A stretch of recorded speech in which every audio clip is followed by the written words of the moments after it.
Let's go! Welcome to the show. It's Project Open Mic. Let's get the show off right. Ladies and gentlemen, thank you for being here with me, cause it's Project Open Mic. Let's have a good show tonight. Let's get the topic straight. Let's get things good. Let's do everything that we should. It's Project Open Mic. Let's get the show off right. Let's open our minds and take out our style. Let's see what's going on in the world tonight. It's Project Open Mic. Let's have a good show tonight. It's Project Open Mic. Let's get the show off right. It's Project Open Mic. Let's have a good show tonight. It's Project Open Mic. Let's get the show off right. It's Project Open Mic. Let's have a good show tonight.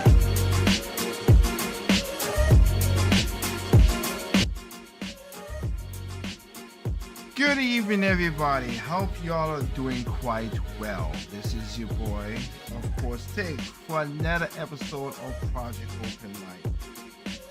I hope you guys are doing well and everything is going good. I hope that your the pollen has not kicked your butt for where we are. That's just water. That's big one on the wrong thing. Take a second. But I hope the pollen and the allergies have not kicked your butt. And I hope you guys are doing very well tonight. Let's put my beautiful mug on the screen. How you doing? Hope you guys are doing well. So, yes. So once again, I want to thank everybody who is joining in on Project Open Mic tonight. Tonight, our episode is basically going to be a very mental and talkative show about Black Americans. And with that, I want to thank everybody out there for giving me your time, your mind, your eyes, your ears, listen to open conversation about what's going on in the world. Right now, remember, if you are listening to my voice, if you were looking for video, again, you can check us at Project Open Mic, download Project Open Mic on YouTube or on Twitch TV or on Nico, on Live Now, and also on Facebook. I'm forgetting somebody else. And you, Live Now, Live TV, you now, yes. And then on the audio side, again, the link's in the description down there. You can check it out. If you want audio, if you want to not use the data, you want to listen to podcasts or share the video and stuff like that, you could go ahead and look at, we have links in there for Stitcher, Anchor, and also Spotify. You can get the podcast, the audio podcast about that. So with that said, thank you guys for that. And again, we'll keep on expanding the empire of Project Open Mic and the T3 Records Empire of Music. So, tonight, we're going to have a conversation about stuff. So tonight's episode is 71, and we are talking about, I called it the Black Curse. I might not do it for money, but I would like to just get it out there and let people see it. But I would like to talk about the Black Curse, because it's weird how certain things are going certain ways for the Black people over the years, and going back and seeing how a lot of things have been. I'm surprised by some of this. Really am. So let me point this. So let's start with this right here, because I'm gonna read the subtext of it. I, Tig, me, I don't speak for Black people, and Black people do not speak for me. I'm more of an individual person than collectivist in most cases. But I do want to see the Black culture. I want everybody to do well. Everybody. I don't care what race, whatever you is. I want everybody to do well. But I also want the black culture to do as well too. And sometimes there is that crab in a bucket mentality that happens to that keeps a lot of black people at a lower rung. Now, I'm going to talk about the subsection of Black American culture. There are a lot of Black Americans who I know, like my girlfriend's most of her family that I've met and see, like they're married, they are together, they're a unit. The unit, about 60% of Black people live their lives, live happily, married, have kids, move on with their life, and don't have no problems with things. That's good. And I'm not talking for them. I'm not talking about them either. But because of the subsection gets more plays in the news and music and everything, that it comes into to it basically is a encompassing over all the things. If you catch what I'm saying, like it might this might be the bigger plot, but the smaller plot is so loud. And that's why I say they're the empty barrels. They overtake, and that's why we have certain things that we are. Like you hear a lot of people like again as and I didn't get that clip. Dang it, I should have thought about that one in that clip. But you heard me play this clip a couple times where Malcolm X says the people you should black people should be more scared about is white liberals. That's Malcolm X said that because they pretend to be your friend, but in the back, in the end, they're stabbing you. In other words, he said that's the fox in the hen house. They pretend that they're cool with you, and then they're just in the hen house and they're gonna do what they normally do. Malcolm X said that. I played that clip a couple of times on this on my podcast, but I didn't set it up for this one because I got so much stuff to go through that I didn't even think about that until now. I'm a one man show here, people. The idea just comes that way. But we have a point where those same people, like I said, will always demigrate. They look like they're helping you, but they're not. They don't want you in their neighborhood, and and they don't care about what's going on, but they pretend. They pretend. That's why when I see a lot of people read the whole book of White Fragility, that book from I forgot her name, and I read the book, and like I said, that book is condescending as hell. I've said that multiple times. I would not give that, but they're trying to use that book to teach in school and stuff like that to make sure that brown people and black people are like pets, and I don't like that thinking. They're smart black people, they're dumb black people. They're smart white people, they're dumb white people. Every race has their ups and downs. Every single race. The percentages might be different, but I always consider it's a wash because of how things are. Now, a lot of people with a 1619 project and everything, everybody else with a 400 years. And I get the 400 years. Well, the number is not correct, but I get why people use the whole 400 years of slave or whatever. And I stated this before. I showed a video about this. I hope I can find a video and do another video about this, where most of the black slave trade was to the east by not by the white man, by the Arabs, and they didn't end their trading until 1920 of slavery. They still have it to this day. Technically speaking, the worst slave owners right now on this planet is China. But again, nobody wants to talk about that stuff because we get all the power, money, food, everything basically from China, which is a bad thing. That's why this globalization thing that people always try to talk about. No, you take care of yourself, then you go out. That's why I would say take care of you, then your family, then your neighbors. That's how you build up a community. Because if you just go all collective and you depend on something, what happens if that person falls away? What happens if that person dies? What happens if that person have a different agenda than you? Then you're screwed if you depended on that person to do stuff. But majority of slave trade out of Africa was by the Arabs, and only 10% that came to the West came to North America, the Caribbean and North America. Majority of the slave chain that went to the West went to Brazil. That's why there's so much a bigger Afrocentric culture down there than any place in the West other than that. So, so I get it, but I look at it as remember I said multiple times. I will control my hands and my feet. I will control me. So if there's this thing that people always have this generation thing, and I get, I'm playing devil advocate. There are people out there who generation stuff has hold down their family, but you have the choice to break it. The best thing that I've heard many times before, and it's true, is first get your high school diploma. And don't get me wrong, schools are crazy and college is crazy as well too. But these are the simple facts here. You're not gonna be rich, but you won't be poor either. Get your high school diploma. Don't have a kid unless you're married. Or if that's the case, get the kid after you've been in a long relationship. Set yourself up for it at least as best as you can. If you do those things, you have a 90 percentile chance that you won't be poor. Because again, people need to understand poor in America is other countries will die and kill you, poor people in America, for it just to get that. And there are more poor people than, and I was saying it before. A great example because I was doing stuff for my aunt and whatever, and she's a nurse for homes and stuff like that.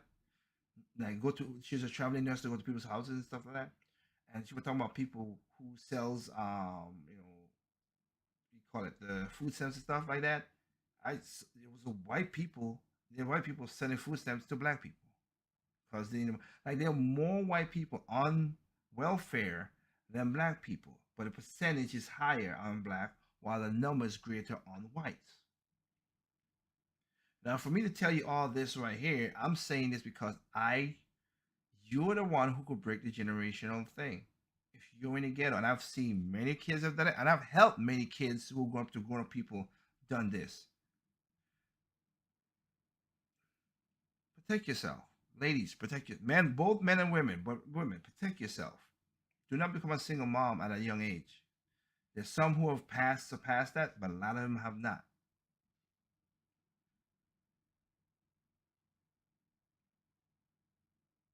Don't have a child unless you're close to ready. You may never be ready, but protect yourself. Have birth control. Dudes have condoms. Have all kind of stuff to make sure that that doesn't happen. Have a conversation about it. Hell, go to the point where you go to point one, you get tested for all kind of stuff, both men and women. And two, go to the point where, hey guys, you know her, you and her know their cycle because on average, there's only 6 days, 6 days to get pregnant. On average, it could be a little bit more, it could be a little bit less, but the 6 days is the opportunity window when a woman is menstruating that she that ovulating and everything. Sorry, ovulating that she can get pregnant. Most of the times, it can't. You gotta be careful with that. Know that. Know that knowledge. Both of y'all. So, because I'm not against sex. I'm not. Hell, I just came from. I went to church with my girlfriend last Sunday, and they were talking about the sex and over sexualization, of course. And they were like, the Bible is not anti-sex. No, and the pastor was correct. The Bible is not anti-sex. If you read the Bible, really, in cases he was the Second Corinthians, but he was talking. It wants you to be you want to be fruitful and multiply and have carry on the family. But we work better in a family structure. We work better in a family structure. And then there's people out there who always say, what is it? Oh yeah, it takes a village to raise or whatever. And I get where that come from. But if I look around certain villages, I don't want them villages to even touch raising my child. If I have to be honest with you, point blank, period. Just to be honest with you. So if you want to change that, like I can tell you right now, my sister, again, example, sister younger than me, she doesn't have a child. She's gonna turn 28 this coming up soon. She has her degree, she has her, of course, got went and get her diploma, high school, and got her degree. Now she has the job that she went for the degree with. But before that, she was struggling a little bit, but she had to do it. She was working at McDonald's. She was doing working for the educational system, doing all kind of, two jobs, doing, that kind of stuff.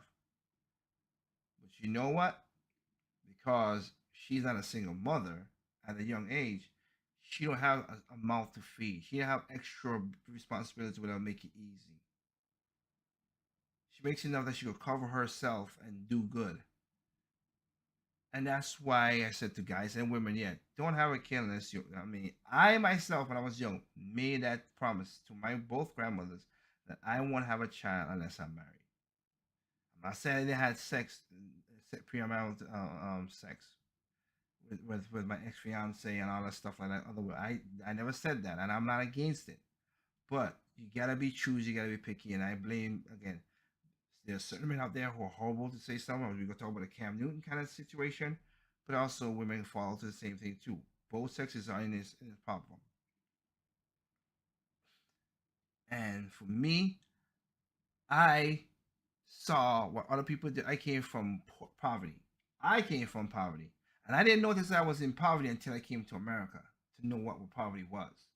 Okay, so I know what it is, and I said I'm not gonna do stupid stuff. I'm gonna take the opportunities that God, this country itself, has given me, and I've done something with it. Some of the majority of stuff I did on my own, but I had help along the way from like a little bit from family members and a little bit from being lucky to be paired up with the right people to get TT records going, to get music going, to get the accolades I have for music and lasting 20 years, as I said in 2 videos ago about how I would never be surprised that TT records lasted 20 years. Okay, that's what it stated up to be. But I want to talk about the subsection that starts stuff and do things. And tonight's show is going to be explicit. Sorry, I just want people there. So this is not really for the kids. I don't want it. I always want to show that you can listen to your kids with everything. And sometimes I betrayed that trust with you with that regard because some of the clips I play, my sound effects has that in there. But tonight, no, because you're gonna hear some bad and some grotesque stuff and some disrespectful stuff, really. But I want you to understand where I'm coming from when this is happening. They came to it happening. So let me start off with. Give me a second. I want to make sure I have all my stuff to be thinking about, to be playing.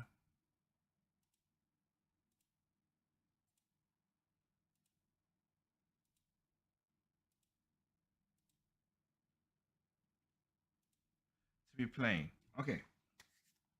So here we go. So, of course, and I'll be to this. This is a personal thing, so don't take it. I hope people won't take it a different way. But this is a personal thing for me. I have people I looked up to. My cousin who passed away, I looked up to him. My dad was in my life. I didn't, I see what I have done. I've seen some uncles, and that's what it has become. That also show me what a man is and done stuff. I've done that, but I never looked up to people. I never looked at. I have seen. Okay, well, this person is Hispanic, or this why. The color stuff is okay to a degree, but I never put a major jump on it. I never looked to say, "Oh wow, President Obama became the first black president." That's great. I'm happy to see it in my lifetime, and I voted for President Obama. But like I said to my grandmother when she asked the question, "Are you going to the inaugural for President Obama?" I'm like, "He ain't Jesus. I don't know. He's black. That's it. What has he done that makes me think?" I said, "I want to see what he does, and then if he does something that is worthy, then I will vote for him in 2012." Well, I did not vote for him in 2012, and I also didn't vote for Mitt Romney too because I was happy to find out that guy is a piece of loser. Mitt Romney is that. So I'm not even going to deny that part. Okay? But I never had a point of saying, "Oh, this is a black person. I'm gonna say because he did this, I could do this. Now, circumstances is that, like a Thomas Sowell or Caroline Swain. Their circumstances was dire, worse than when I was being poor, and they worked their way up to where they got. When I see hard work, I don't care if you're white or black, whatever. But if I see you have hard work, you put in hard work to get what you get, you have my respect 1,000%. I don't care what race or color you are. I respect that more, and I look at that more that you did that than just because of the skin of your color. Okay. Ketanji Jackson Brown is the first Supreme Court black woman, even though she couldn't define a woman, but she's a black woman. Okay. And a lot of black, and the articles are out there. She became a Supreme Court woman. Yay, great. And that gives it a lot of choices for a lot of judges to become, black, want to be in court and lawyers and stuff like that. That's all good. One of my female singers was a paralegal and all that stuff. Like, I get that, and that's all good. And but I cannot give Miss Brown the super props that a lot of people love to give people because they're black. I can't do that. Why? Because just because she's black doesn't mean she's gonna do something good for me or for women. Even though she couldn't define a woman. And I'll play that clip so you know what I'm telling. You know me. I bring my receipts. Okay. So, because she couldn't define a woman, okay. She let a lot of people who did kind of pedophilia and kind of stuff like that. She gave them lighter sentences for some weird reason, and that makes no sense to me. But she's a judge; she could do that. And one of the people who let go did a heinous thing, but again, she could do that. She's a judge. But the reason I say I can't give her more than props because she, out of the last couple of judges that had to become confirmed in the Supreme Court, Democrats and Republicans, I'm just saying that she had the easiest. Like I said before, I didn't care that she was going to do that because the Democrats own the House, the Senate, and the White House. She was going to get confirmed no matter what. She was not going to be like, oh, whatever. No matter what the Republicans did, they're willing to, and let's stop the nonsense. I see in the news, New York Times, and they're talking about, oh, what the Republicans did to Ketanji Brown is worse than Kavanaugh. They didn't call Ketanji Brown a gang rapist. Okay? They didn't. Stop that. That's not the same. Okay? She was gonna get confirmed. So my contention was is like, oh, it's gonna get confirmed. So I ain't gonna worry about it. But she didn't have a hard fight or whatever.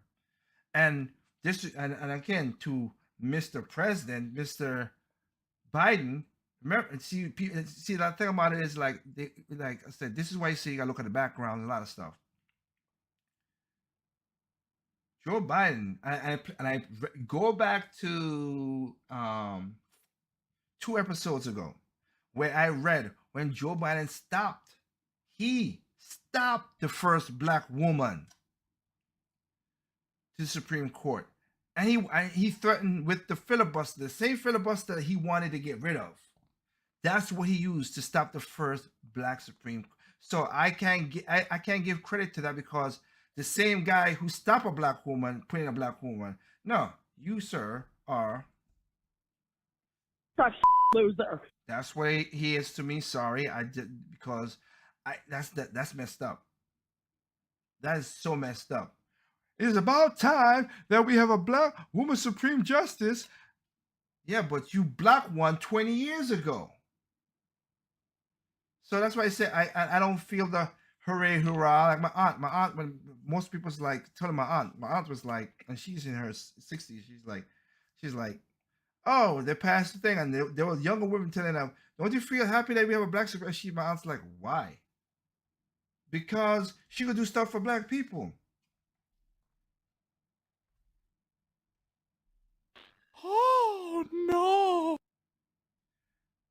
There's a lot of black people who's on the Democrat side or whatever. Some of the Republicans too. I'm not gonna deny it, but I'm gonna be. I said that's my contention is who ain't do jack squat for black people. But y'all vote for him over and over and over and over again. Maxine Waters has done nothing for black people except to enrich her power. There was a clip, go check it out. Check out Maxine Waters with homeless.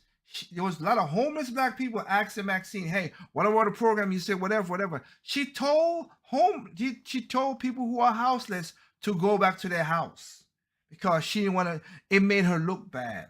How not in touch is that? Oh, go back home. And there were the people were shouting out, but we don't have a home. That's why we came to you for the program. They don't care. They do not. It's the same thing with up in Washington, Washington D.C.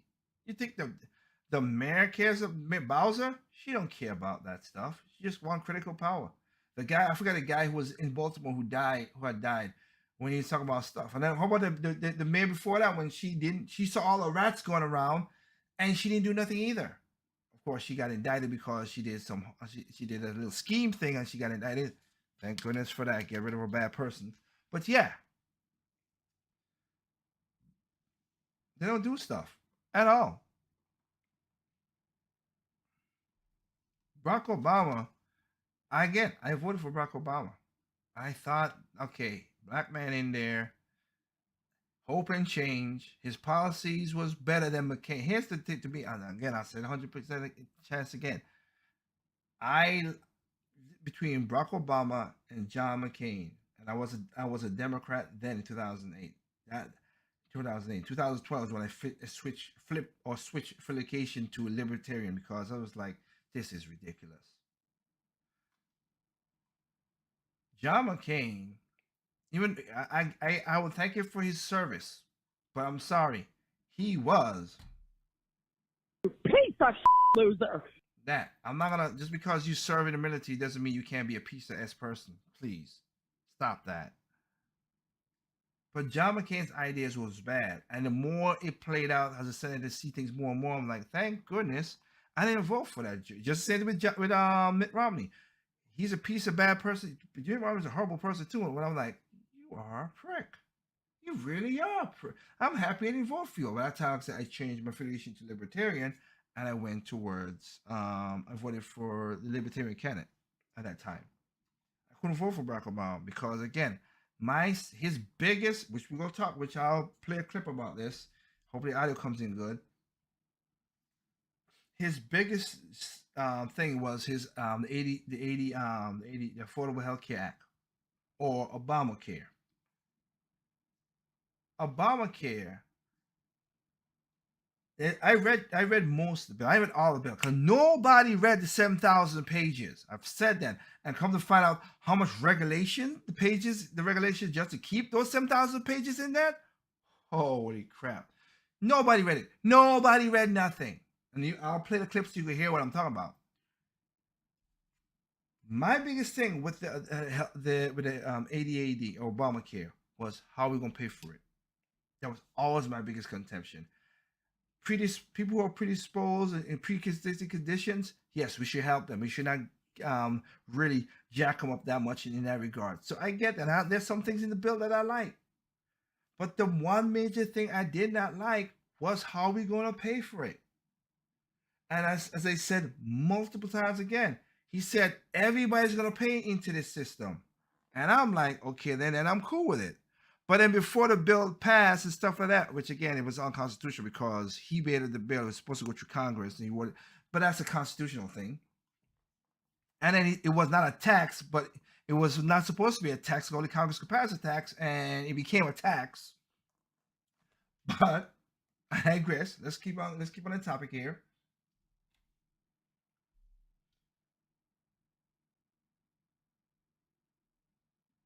He first started saying, wait a minute, we're going to give exemptions. When the first exemptions are the Senate and the Congress can be opt out of the same bill that they're passing.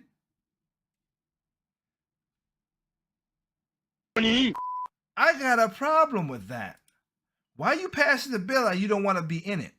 It's just like a person like, oh, here's this nice food. Oh, can you? Oh man, did you taste it? Oh no, I don't want to. Here's a nice food, and you ain't tasting it. Something, my spider senses goes crazy in that regard. Okay, it does. So I just look at that as weird. Okay. Then they said illegals are not going to benefit from this. If you found out later, illegals are benefiting from the Obamacare because they don't pay the taxes into the system. They also got exempt out of it. Then the unions got an exemption out of it. What is going on? The unions are getting out of it. So, in other words, piece by piece, a lot of people are not paying into the system. So that means if that's going to happen, we are going to figure out that something bad is going to happen between this. And of course, it goes into many other things. So with that said, and I'm sorry I don't have a full good clip of this because I'll get other stuff together. But last week, when I showed you the video of Joe Biden shuffling around in the White House, which is a sad, sad video, it was because they were celebrating the passing of Obamacare, which was a horrible legislation. I'm sorry, it was. Overall in this thing. Let's take an update of why it's a bad thing.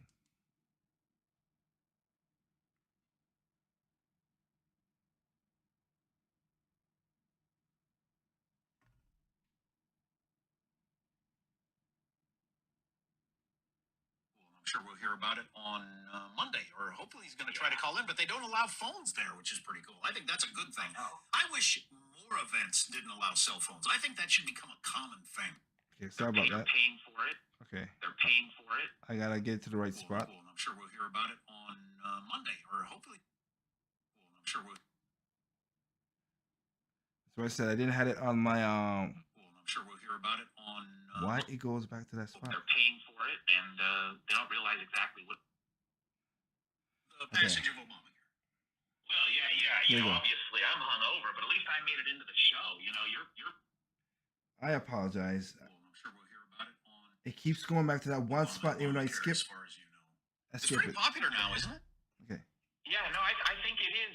Yeah, that's one I don't have at my fingertips, Jack. But I think if you ask the general public, they probably more than 50% at this point approve of Obamacare, and you know what they know of as Obamacare. Right.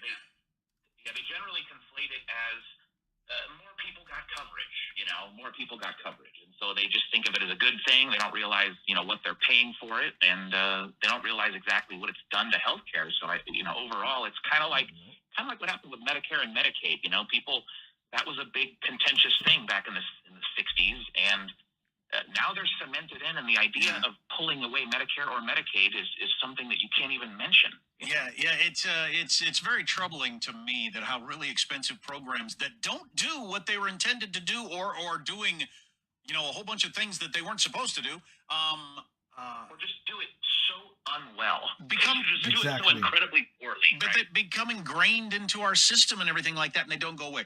Run through some of the things that Obamacare was supposed to do, and then the reality of how it turned out. Because I was looking over your list that you sent me, and a lot of them, including number one, are shocking. Well, yeah, and it's important to, you know, this is 12 years ago now, so it's important to reset. 12 years ago. 12 years ago, I know. That's unbelievable. But Obamacare was intended to do two things. One, reduce the cost of health care, and two, reduce the number of uninsured, you know, maybe even eliminate the number of uninsured in America, right? Because we have all these safety nets. The idea was that we're going to be able to reduce greatly or eliminate the uninsured and reduce the cost of healthcare. So the number one promise that I thought was so interesting, and it was Politico or PolitiFacts lie of the year in 2012. The lie of the year was, if you like your healthcare, you can keep it. That Obama said that over and over and over again. Yes, remember that one. If you like your doctor, you can keep it. These evil Republicans saying that you won't keep your doctors. Oh. That was the lie of the year, and that's what he said. Even Jon Stewart, as crazy as he become now, that's what Jon Stewart got on him for that, got on Obama for that. That might have been the biggest selling point. Hey, if you don't want to do this, nothing's going to change for you. Everything's going to be fine. If you like your health care, you can keep it. How did that turn out? Well, the latest data we have on that is 2019, so it's 3 years old still. But as of 2019, 87% of workers lost that health care that they had that they liked. 87%. What? So What the fuck?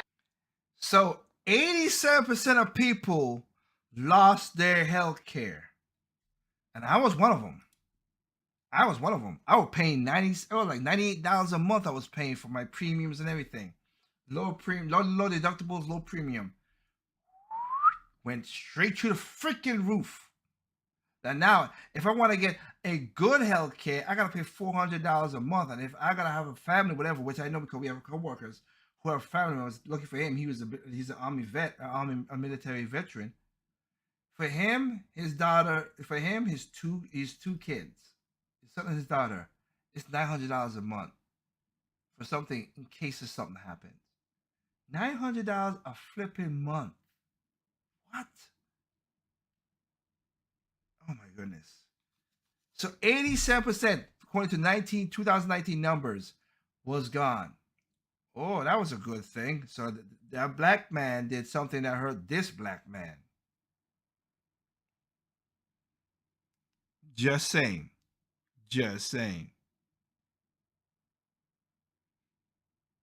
Percent of workers lost that health care that they had that they liked. 87%. So practically everybody.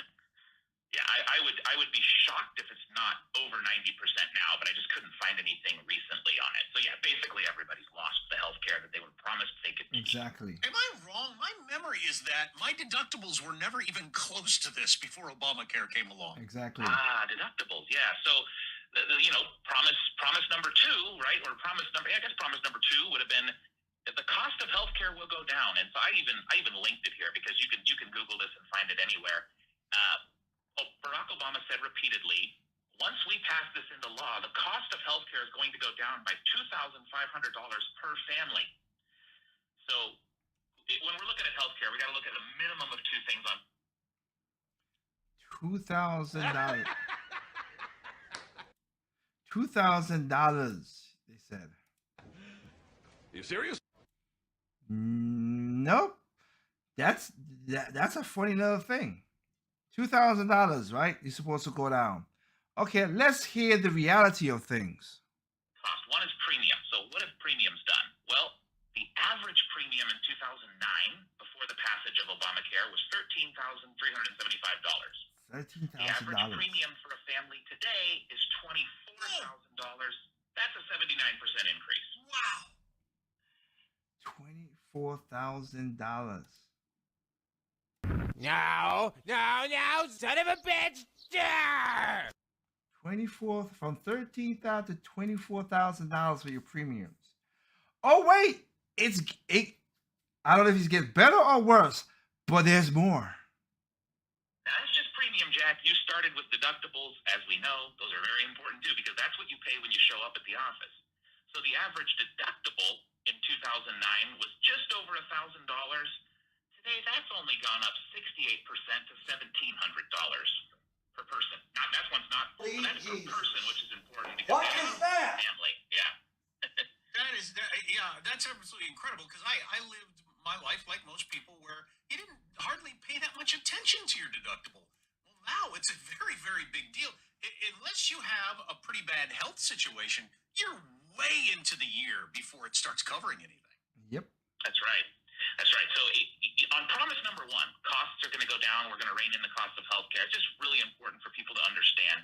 12 years in, premiums are up 80%, deductibles are up 70%. How? Now, you're an expert on the dollars and cents of this and the math on this, and you're really, really good at it. Your thing is not figuring out the political wins. But I just got to throw in, how in the hell is this popular? I mean, how did it get more popular as healthcare got more expensive?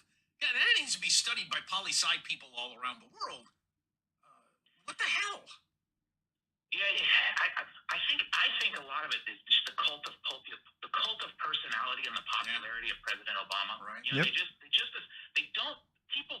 This thing was, another thing we didn't even talk about prior to this, but this thing was 25 pages as a statute. It's now over 40,000 pages in regulations. Whoa, 40,000 pages of regulations. Wow. no! So, there's something like less than 1% of us in the legal community that have read the statute.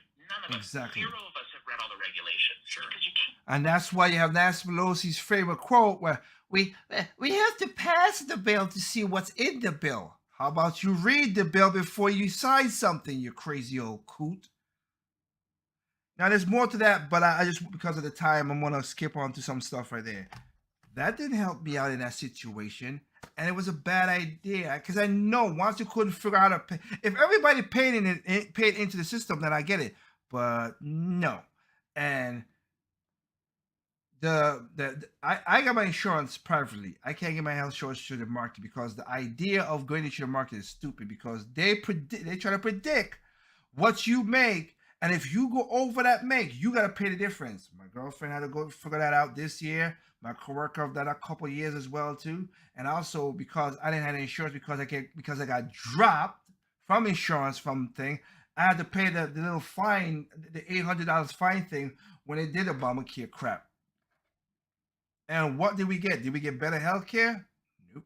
Because in the video, if I kept on playing, they're talking about wait time has gone up. If you need psych therapy or mental health issues, whatever, Medicare does not take care of that. Doctors will get you on a 6 to a year month wait list. Like I'll dive into this video more, but it was a horrible dumpster fire. And more people got uninsured than got insured. So I'm just giving you as an example of, yes, that's a black man. Yes, he was a president. That's great. But his actions doesn't inspire me. And let me get this straight.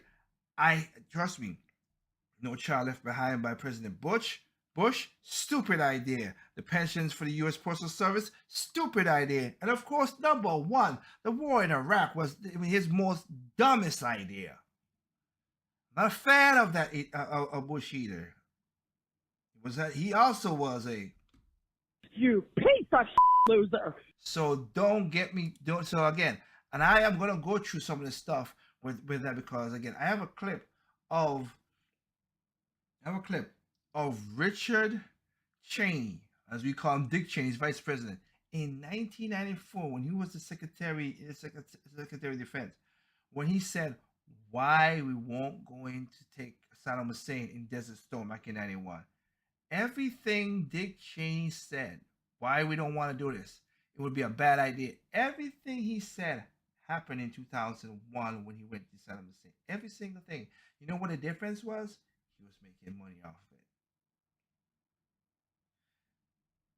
So trust me, Republicans got their stupidity too that annoys the heck out of me. And how much time I've called again Mitt Romney, who I couldn't vote for him because he was a bad person. Mitt McConnell is also a bad person, but I gotta give credit to one thing the way it is. I'm happy he did not do the nuclear deal that Trump wanted, because if he had did that, we'd have been a way more hurt of a pain right now. Oh my God. So thank you, Mitch, for that. But other than that, you're also a piece of crap human being too. Everybody's different, so you gotta wear the crowns and clothes. Everybody's a personality. That's why I say that. That's why I say that. Okay?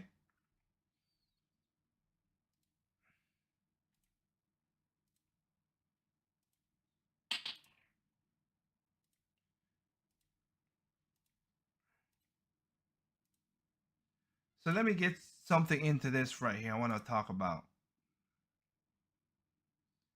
These are, and again, it works a different way. So in colleges, they always talk about, yes, we're for the white people, we're for black people, we want more diversity, we want minorities to get here and do this and all that stuff. Okay. So, of course, a lot of people know who Ben Carson is. He was supposed to get a school named after him in his hometown because he's a Republican, and because the Republican, the people take down the name.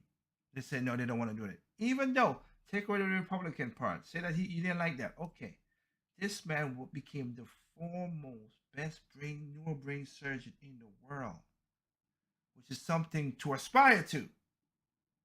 But what does the media and everybody do? Oh, he's a horrible man. He don't know nothing, blah, blah, blah. A man who's smart enough to separate conjoint twins at the brain so they can live. No, we don't want to celebrate that. Something that is hard to do for any doctor, whatever color was. So when you get decorated people who done good things, we call them bad things because of how the subculture has get. So I want to talk about it. Lieutenant Colonel West, Alan West, who's talk about many things, and he's a decorated person. He went to college to speak to some kids, and this ain't the only time we're gonna talk about this. To speak. Well, he couldn't speak because of this, which I'm gonna be playing right now. Let's take a look at this. Let's take a look at this nonsense. I could get a video full of stuff, but I just want to hear you people hear the stuff. I want to cuss, but I'm not because I'm trying to be saved. Lord, help us all. How are you protesting and saying no justice, no peace, or whatever, and the speaker is a black man? One of the most... Who also agrees with you about the police brutality, but not the way that y'all think. He agrees that, we got to make sure. And I said the same thing too. Yes, not all police cops are bad. Not all police cops are good. But hey, let's punish the bad ones and encourage the good ones. And that's mostly what this show is all about. Let's encourage the good black people and live through them instead of for the degenerate subculture of the black people. That's the difference, and that's what I'm talking about. Honorable black men in American history, Colonel Alan West is getting booed, mocked, and having to be escorted out of a facility where he's speaking as a black man from black people. There's no hope for these people. Not all, because some of you brain dead folks out here, really think he don't like all black people are that bad. See, that's what I'm saying. Yeah, that's what. No matter how much I give credit to all these great Alan West, all these great, my father, Candace, no matter how many, I'm a co-founder of Blexit. I know how much you show love to black people when you criticize one of them. They criticize a group of these fools. They say you hate all black people. These people are stupid. And let me roll the film.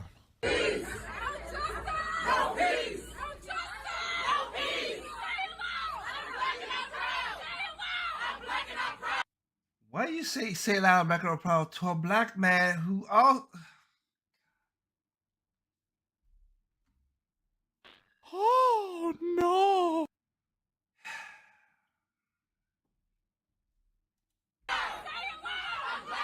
Look at that haircut.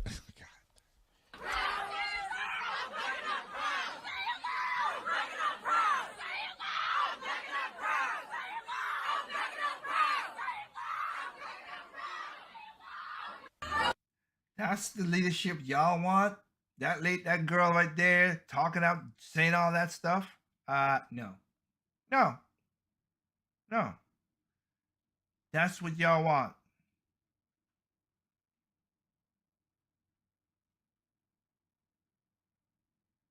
That is crazy. That is crazy. You say it loud, I'm black and I'm proud to a black man. Where did he ever said he's not? Again, I don't like that phrase anyway, because I can't be proud of something that I had no choice in. Okay, I've said it multiple times.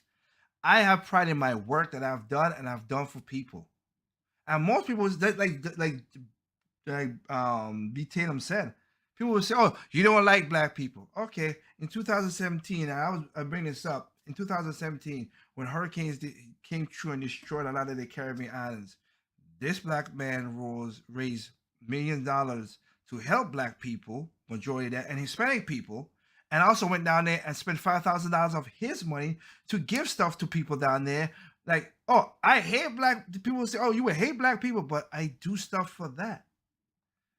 See, critical thinking is dead. It's not dead, but it's going to be dead in America. That's a sad thing. 1, 2. That's the messed up part. A lot of these kids are being programmed. If you understand the what Stalin and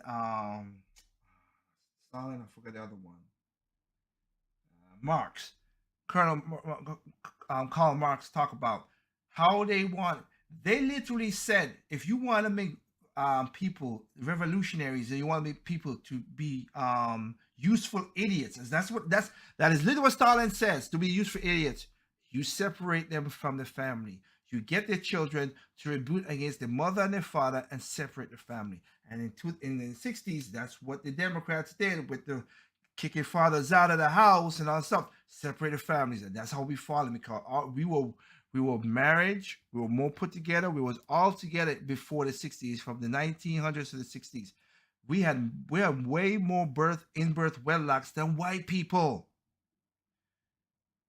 So our percentage was higher. The number wasn't, but the percentage was higher. But in the 60s, oops, hurt myself right there. 2060s, throw that away, throw that out the window. We used to talk. Kids was intact and all together, but now kids are falling apart. Black kids are falling apart. Exactly. I feel for you kids sometimes, because I remember I was driving to work. I'm gonna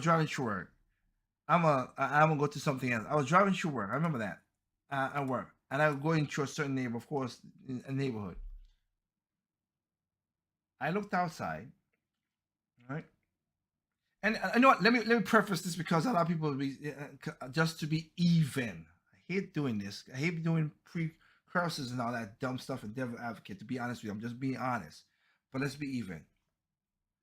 It's rare to see people who live in bad houses but drive an Escalade. The house is a mess, but you're driving an Escalade. And white people have done that too, because there was a woman who won a lottery, and she stayed in her trailer park or whatever, but she had a Ferrari. I'm like, what? Why? Of course, 7 years later, she was broke. Shocking, right? No. There was a lady, I was driving by. And I seen dudes who got more sneakers and stuff like that. You're spending money on Jordans and stuff like that, but you can't do it. Just like right now, the Democrats is trying to pass smoking weed or whatever thing. Whatever. Good for that. I know a couple persons I know who will be happy to smoking weed. Yes, it's less toxic and less bad than tobacco. I'm not denying that. It's still a carcinogen, and it's supposed to be in your lungs, but whatever. Good for you. You do what you did. But people are like, oh yeah, look what the Democrats have done. Yeah, we can smoke weed now. Okay, all right, that's great. Can you pay your rent? No, you can't, because rent has gone up exponentially in the last year. Inflation through the roof, rent through the roof, houses through the roof, food through the roof. I don't give a dang about the weed. I care about my eggs, my bacon not costing $30 when it used to cost $15. I like it when my gas was $1.96 and at $4 a gallon. That's what I care about. Ridiculous. But so dudes who will be buying these Jordans and stuff, that's stupid investment. I never did, and I was not caught up in that pajama nonsense. But getting to the lady now, we're passing it. She had nice hair, weave, long nails, and I still understand why you women have these. I understand long nails about like hair or stuff like that. My sister has it or whatever. Why you have it out of hair? How the hell you wipe your butt? I don't get it. You ain't clean.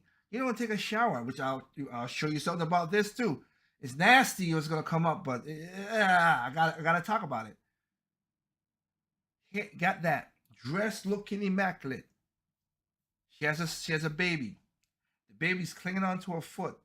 A young boy, no shoes, no pants, no shirt, in a diaper, but she looking good. That subculture I was talking about. And you telling me that young boy has about maybe a 20% chance that he will not become a delinquent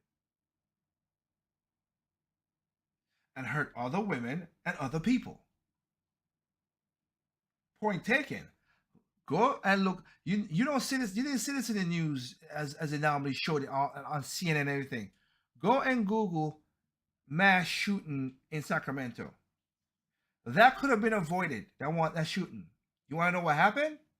The governor, the big old DA released a black guy. And here's how this work out. Again, Gavin Newsom is a white liberal. Here's how this work out. The DA is a white liberal, crazy. He's the same DA who basically let a guy who ripped a 10-year-old girl in Denny's go because he said he was trans, which is that hurts transgenders. That's the thing that came over transgenders. Just like black people need to speak up for that, transgenders need to speak up for that too. If I was transgender, I'm like, oh, that's insulting. No, I'm not that kind of person. I'm a citizen who yes, I want to be a woman, but that doesn't mean I want to do evil like that person did because they took advantage of that. This guy, the smaller DAs, the police and everything said that this guy should have never been released. Yeah, of course, he has a background of multiple violence. He was beating and doing horrible stuff to his girlfriend. They said don't release him. They released him. And what did he do? He killed 6 people and injured 20 people in a mass shooting. But nobody want to talk about it because it's a black guy. It's not a white guy. It's a black guy. If it was a white guy, everybody would be like, what's his past? What's going on? What's going on? I can't believe this. And also they talk about, oh, the gun violence. The sad part about it is this man had a full automatic. It's like, we need to get more gun laws. There's a ban on fully automatic guns. And the guns were stolen. He didn't buy it. He basically got a gun from Mexico, which again, you don't cut the border. There's more illegals crossing over the border now.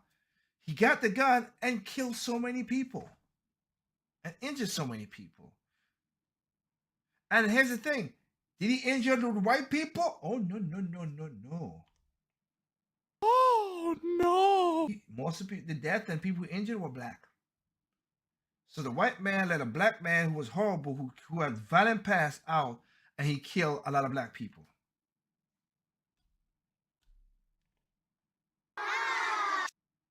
Great job, Gavin Newsom. Great job, white liberals. I always love how y'all do that.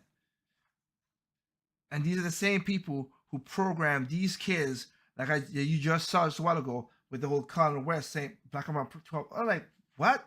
That don't make no sense. But that's how they program it. That's how they get to your children. That's who you got to be in your kids' life. Fathers who are not, again, I said it multiple times and I'll keep on saying it. Fathers, try your best to be in your children's lives the best you can. I know the mothers could be a pain in the butt. And the reason I said that because they're not as much deadbeat dads as a lot of people protest to be. I showed you a video about that last time when this woman, the way she talked, you were thinking, oh, the dad's not in the thing. But no, and the guy said, well, he sounded like a good father. But she would not acquiesce to him because the relationship didn't work out. But she will call him, which made no sense, but she will call him when the daughter acts up. None of that stuff make any sense. None of that make any sense.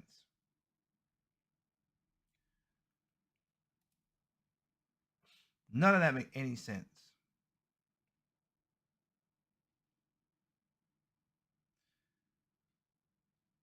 So let's go into this situation here.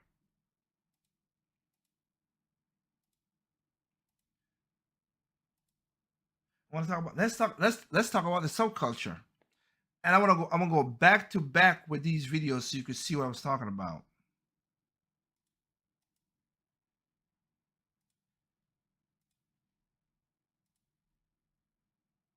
I would say that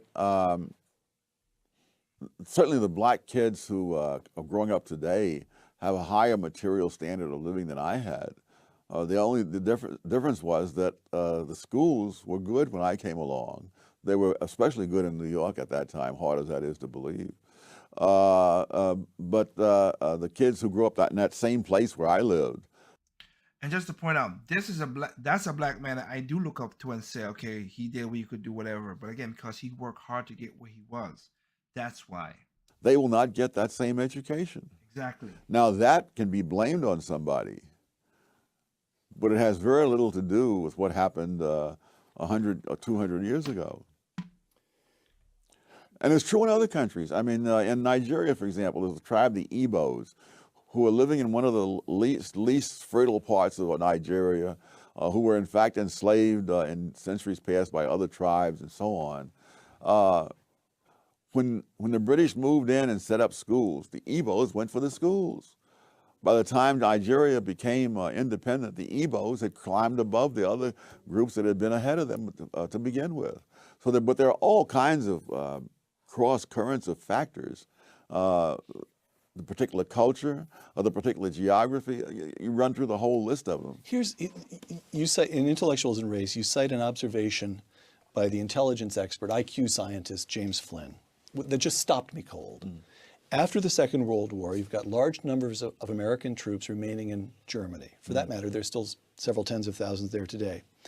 And both black and white American soldiers had children with German women. And Flynn discovered that those children growing up in Germany showed no IQ differences at all. You hear that? The black kids and the white kids, the same. Exactly. Quoting Intellectuals and Race, Professor Flynn concluded that the reason was that the offspring of black soldiers in Germany, and now you're quoting Professor Flynn, grew up in a nation with no black subculture, close quote. Which means what? Which means they experienced exactly the same expectations. Is this the... No, the expectations are external. The culture in which they grew up was not the culture in which black kids grew up in America today. Exactly. So they had... There's no gangster rap. There was... And trust me, that's gonna come back in another video I'm gonna play right after this, but I'll let it go. Pervasively available in Germany. So here's what I'm getting. There is something about black subculture in America today that holds African Americans themselves back? Yes. In fact, I went into this in a previous book on which about black rednecks and white liberals, because that same subculture. Let's talk about two of your books here. Go ahead. Because that very same subculture held whites in the South back as well. That in the time this mental testing in the First World War turned up, among other things, the fact that whites from various 4 or 5 southern states scored lower on the mental test than blacks from 4 or 5 northern states. And so it really was a question of the subculture that was there, which was a handicap to both. All right. And so whose job is it to say, wrong subculture, folks, you're harming yourselves? Well, I would think in an ideal world that intellectuals might take on that task, but the world that we live in, I've noticed, is not ideal. All right. Exactly. Exactly. The world is really not ideal. But let's go from that to this situation here that I want you to hear. This is talking about how, the whole boss chick and all stuff from Cam Newton, but I like what the person is saying because this also is facts. Whenever the black community is trying to fix itself, I have to say this, in my honest opinion, you have liberals who are interested in the narrative. Anytime black people are attempting to do something like that, you never really hear, it's always liberals. So here are these white women getting upset when Cam Newton is not even talking about you. You're not even the target audience, okay? He's not talking to you. I don't believe that Cam Newton even deals with white women. He's not talking about you at all. But look who's commentating. White, non-black women. Taking it on their own to have something to say. Okay? And see, let me just say this. We got to be careful when other groups of people are so offended for no reason. That's a true thing, because I hate when white people say, "Oh, you should not be doing it." Again, that's the way of saying that. They pat you on the head and take you like a child, like you're a pet, like that. And trust me, we'll get into the Cam Newton discussion in that time, but it's a jump off to what I was talking about here. So listen to back. Remember what Thomas Sowell just said about the subculture, right? Also got to be careful when you get people who are idiots like Stephen A. Smith who got something to say. Now, could he have said it better? Yeah. Words mean something. Sure. But really, what was Cam Newton really trying to tell sisters out there? He's saying in so many words, why do you want to be out there acting like a boss chick in a bad bitch, when as a guy... That's my bad on that. But I get what you say. Like I said, the part with the argument always puzzled me too. When I was like, why y'all want to be known as a bad boss, whatever?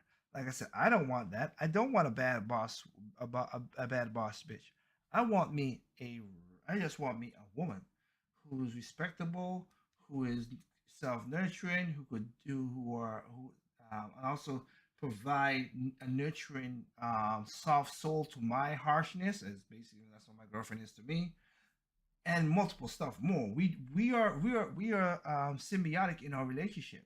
I do stuff for her, and she do stuff for me, and that's how. Who has something to lose? He won't marry you, boo. And again, I'll shout out Cam Newton might have not been. I like the message, but Cam Newton might not be the right messenger because of having multiple. He has been multiple kids, at least with two women, and he married a woman. So, and I'm not against that. He should marry a woman. Okay, so I'm not. The message was good, but my girlfriend brought up the devil's advocate, and I get that why people would say that. But again, I could say that if he was saying certain things in that regard, but what he said was not a lie, in my opinion. In fact, he's going to probably go out there and get a non-black woman, which we have been seeing. It's happening at a much higher rate now. Why don't you work on everything else but your looks? It's okay to have a nice butt or a BBL surgery, but ultimately... No, it's not that BBL surgery. You got to alter your body to get... No. And this is the subculture. This is not... He's talking about... This is a subculture, not Black Americans in a whole. But Black Americans in a whole get labeled certain things because of that subculture, and that also shows when other blacks from other country do better than them, not by 5, not by 10, not by 50, by 100 times better. Ultimately, how you treat your man and how you treat people, and using discipline and discernment is what's going to get you to the top. Then you have white liberal women coming out being upset about it because they want to be able to control the tonality of what's happening in Black America. They don't want, in my honest opinion, successful relationships with black folks, because the more they've gotten involved in the black community, you see things are, our values have changed. Exactly. Look at the marriage rates. They're slimmer and slimmer. You look at how our kids are, what they're consuming. Just look at the music they make in comparisons to 50 years ago. Hell, 40 years ago. Even in the 90s. What the music I was talking about? Hip hop, you had some gangster rap, but you had your elements of people like Keith Murray, people like Rakim, people like Big L. Everything wasn't so street violent. But now look at it now. Ever since liberals get involved in more things in the community and have more control, look how popular drill is. Look how demonstrative you're seeing all these young black men become towards one another. Mm-hmm. And when you're trying to get masculine leadership in the house, there's a problem. But they won't ever see. You notice the people who rule over us, they don't have that problem. You even have senators on the left who advocate for single moms to have things and more resources. Notice that they're always married. Mm-hmm. Isn't it something? These people that advocate this are always married. They never live anywhere near the people they're talking about. I've shown videos of that. Their kids get married. Mm-hmm. They teach their kids how to be submissive. They teach their kids how to do things. Meanwhile, our kids are out here acting a goddamn fool. And how dare you have any kind of male leadership in the black household? It's such a crime. All you're supposed to do as a black man is shut up, go out there and make the money, shut up, let the woman do whatever the hell she wants to do, and don't require her to do anything, but you're supposed to do everything. Meanwhile, the people who rule over us, they got all their shit intact. Their man runs all the industries for the most part.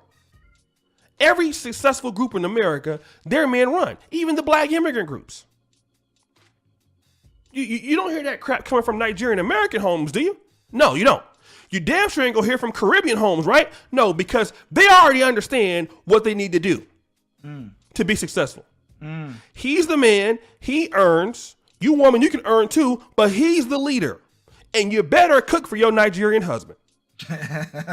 And sisters out there in America that marry black men, that African men or Caribbean men in America that come first generation from there, you already know what your job is supposed to do. Don't even sit around and act like you can just do whatever you want to. You already know what you're supposed to do.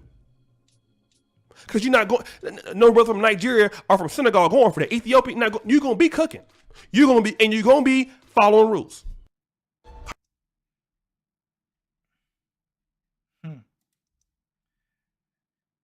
O'Shea's preaching, man. He preaching it out, O'Shea. And he going to be providing and also catering to you. It's a team thing. We have different roles. Don't make you no greater than me or vice versa. Exactly. And you see how, look at the groups that do better than the black community in America. Look at the Africans. They have a structure. But white women come after Cam as if he's talking to them. He ain't even talking to them. Cam is talking to our people because he cares. Now, I'll go a different way in that regard. But like I said, that's his. I'm using his thing, but most of the stuff he said before that is true, but I'm playing the video still. Again, I will attack the Cam Newton thing with my girlfriend. So we talk about stuff. To be devil's advocate. Sometimes devil's advocate is not needed. Sometimes facts is facts, and let's leave it at that. But I'll go on from that. I know he's created single moms himself. I understand that. But that's not the argument here. Our people are the one that's at the last place. Our women are the ones that are single. When COVID hit them, it hit black women the hardest. That is true. It hit a lot of black women the hardest. All the people who got hit the hardest with COVID was basically a lot of single moms, which was mostly black women. Not white liberal women. Where were them, since they have such a problem with Cam Newton is saying, where were they when black women needed help during COVID? You weren't going to support them? No, because your men, that's their job to support you. All right? And no man is going to be busting his ass for the most part for a woman he feels is disrespecting him. True. Jada, Will, That all she wants to do is be a bad bee, and that's all she's offering. I'm sorry. No man that's doing very good for himself is going to do it. Similarly to a woman, okay, who has her stuff together, she don't want nobody that's broke, ain't got nothing going on for herself. Exactly. Okay? And these liberal feminists out here, the ones that I'm seeing that take it efficient, and I'm not saying they're all white liberal women, but the ones that I'm seeing online that making these comments, my question is why? Why are you so worried? But they got to make the conversation about them because it's never about black women. It's always about them and their motives. If they can get black women to fit into this liberal feminist thing, it's always about the agenda, but then black women always get left out behind. Look at that whole thing. What do you call that situation that's out there? Me Too. Wasn't that like a black woman? It still was a stupid hashtag. I'm not gonna deny that because it turned out to be more negative than positive. But it was not about a black woman, yes. And then what happened? It's the same thing with Black Lives Matter, which we have a video about that too.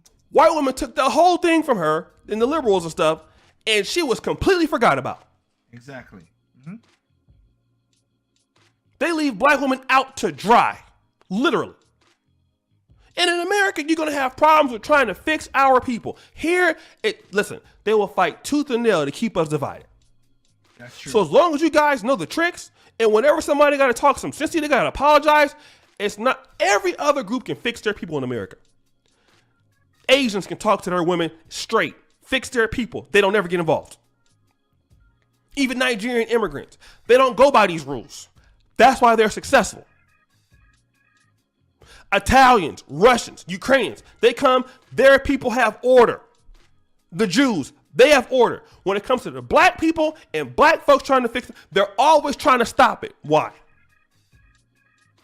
That's critical thinking. Why is that happening? That is something true. We got to stop looking for the tricks, guys. Exactly. But guys, what do you think? So that's another situation there. So let's roll that into another situation where I'll give exactly about that. Sister Cheryl is talking about, you see me talking about the feminists and all that stuff. Let's go back to the 70s and 80s now. Is that the black But Sister Sherazade, listen to what she has to say. woman's disrespect and rebellion against the leadership and the authority of the black man is a direct cause of the breakdown in our black family structure. Now, of course, there are many black people who consider those fighting words because as black women, we have never been subject to the kind of examination that our men have been subject to since we have been here. We have been somewhat protected and shielded from any kind of critiquing about our personal behavior, whereas our men have always been up for examination. The book is not an attack on black women. I have never said that all black women do everything that I list in my book. None of us have lived long enough to do everything that I list in the book, but most of us do some of the things that I've listed in my book. And I do say that it is not because of generalizations that we are all victimized by some of the negative patterns of behavior in the book, but the book just represents our collective contribution. This is some of everything that we have done or that we do daily that contributes to the breakup of our relationship, the destruction of our man, and the failure of our children to be able to function. They did not tell us that all of that, being my own person and I'm independent, would lead to separation, loneliness, celibacy, and lesbianism. They didn't tell us that if you give up the man, you're going to take one of these things and it's worse and it will destroy your nation. Mm-hmm. They didn't give us that information. No. They made us think that it was some kind of glorified position to brag about the fact that I got my own job, my own credit card, my own car, so I don't need no man. I don't even know how we got that mixed up. Ain't none of that got nothing to do with being with no man. Exactly. We have some serious relationship problems that nobody has been able to address us on because everybody wants to pretend that this is not going on. Over 60% of our women are single, widowed, separated, or divorced. They don't have a man. I just came out of Florida and they got a housing complex that the Urban League built, which is a black organization that is for women and children only. They say they don't allow any men in there. You heard that? What? What the fuck? So you build a house, but you don't allow the men in there. I didn't have time to deal with it, but I talked about them real bad. That's the silliest program I've ever heard of. Exactly. You know them women that had men if they got a bunch of children. They need fathers. They need protection. We hear about the drug problem that we have in our projects across the country. It's one of the major places that we have a drug problem. We talk about the great strength that we have as black women. Well, the welfare department don't rent government apartments to single black men. Those exactly. Apartments belong to black women who are allowing this to go on in their home. We have not looked at what part of the responsibility do we share. Yes, black men sell a lot of drugs, and a lot of us black women get the money from them drugs and buy some of these fancy clothes we wear. Drive around in some of these fancy cars. Uh-huh. He is not doing these things alone and without support from us, whether they are good or bad. Exactly. And vice versa for the men as well, too. But then if you don't have the family structure, which is broken down, like Sister Cheryl talked about, then the males, again, individual. Guys, if your mom didn't teach you well, your father wasn't there, it's still on you to act right. You should know what's good and right. And Most of these times when these gangbangers are trying to get drugs, like Sister Shirazi just said, it's because you're trying to entertain women. It's not worth it. Don't do it. Take care of yourself. Do the right thing. Don't go be having unprotected sex with none of these women, guys. Because again, you created this child. Is it hell that some women like to throw hell at you? Yes. But you still went and made a decision to have sex with this woman. So you got to take responsibility for what you did. See, we have a lot of power. We are very strong women. I'm saying that we're using our strength in the wrong direction. Exactly. We're using it to tear our man down, tear our nation down, instead of building it up. This is the 80s. Having an education and a job does not necessarily mean you have a successful life. I keep telling black women that to raise a child, they say, well, I provided with food, clothing, and shelter. That's not raising a child, that's maintaining one. To raise a child, you need a parental coalition of a man and a woman. Amen to that, sister. We have sons who, by not having a father in the home, they don't know how to respect women. They take on the black female emotionalism. They're doubtful. They're indecisive. They can't make a decision. They don't know what to do about being a man because we can't teach them that. We don't have that knowledge.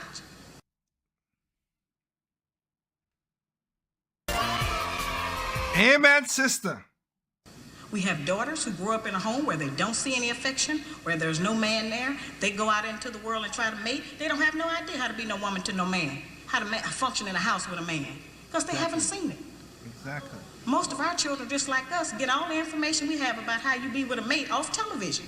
The subculture. That's what we set up. This is, you see how my narrative is to show you what I'm talking about. The subculture is what's teaching these kids this stuff.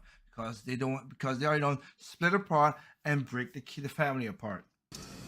It's the only medium that shows us anybody being together. Those rules have not worked for us. The white woman's liberation movement, we don't have anything to do with that. Exactly. We have not been under the control of the black man for over 500 years, so what do we have to get liberated from them from? They haven't been our boss. That's the white woman and her man. They're going through that, and that's their business.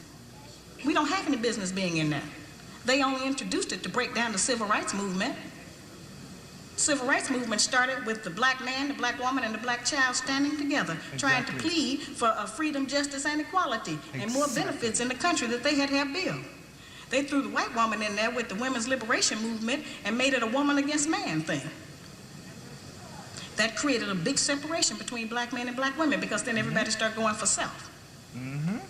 Then they bring the welfare system in and tell us in order to feed and clothe and house our children, we have to give up our man. You have to put the man out of the house. Again, in the 80s, this preach. I ain't got no church. Preach, sister, preach. When the white farm wife goes to the government for subsidy for the farm, they don't tell her to get rid of the farmer. They keep that family together. Exactly. But in the black community, they make it a requirement, because they want to keep endorsing into the black community that the black man is no good, and that he is not deserving of respect, he is not deserving of us letting him give us any protection or instruction, and that we are better than them. The major responsibility that the black woman has had on the earth for the trillions of years that we have been here has been one of nutrition and birthing children. Those two things have a great deal to do with the survival of any people, the reproduction of the nation, and feeding them the proper food so that they can live. Exactly. Those are very important jobs. Those are very powerful positions. She's talking about because you know all this stuff. Because again, I have met women who can. And the women will be the boss chicks as Cam Newton said, whatever, they can't cook, they can't clean, and they're like, oh, I should not be able to take care of you. Okay, you're correct. But let me get this straight. A disease just came, right? That you couldn't go out to get food or whatever. What were you doing? How, if you can't cook simple stuff, what will happen? God forbid if there's this thing called an electric magic storm, or basically from the sun, EMP, a solar flare from the sun, a real that if that happened and they knocked out power, can you cook without electric stove? I can. I know how to cook by getting bushes together and all that stuff. I know how to cook food. And my mom knows how to do that. And my sister knows how to do that. But these women, y'all depend on electronic and everything so easy, and men too. I'm not leaving them out of it, but I'm just saying, going with the story, cooking and cleaning should be just growing up. That should be adulthood. That's what it should be. Because it puts us in a position to decide who's going to live or die, and how slow they're going to die by what we feed them. We have a very powerful position. That's not a small role that we play.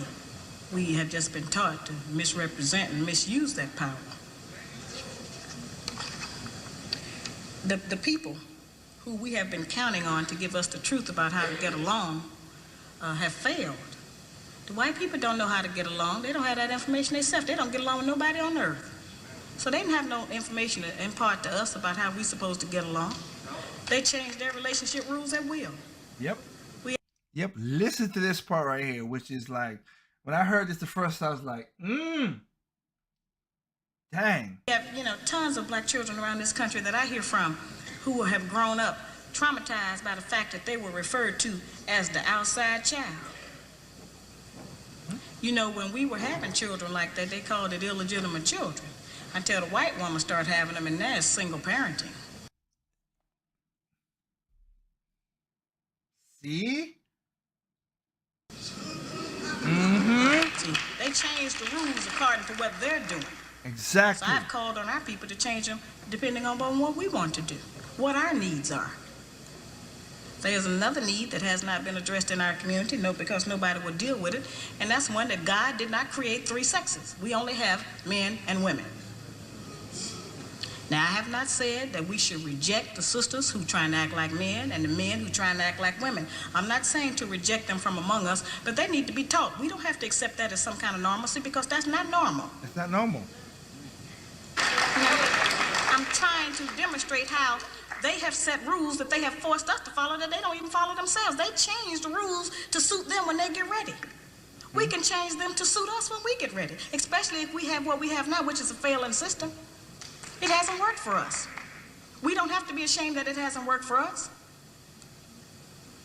But we do have to be ashamed of the fact that we keep plodding behind it and not trying to make the corrections that will help our people to survive. He wants to keep us in this condition. He wants to keep us separated from our man. Because he knows that the only door, the only route he has to destroy our black man is through the black woman. Yep. I'm going to skip ahead and hopefully.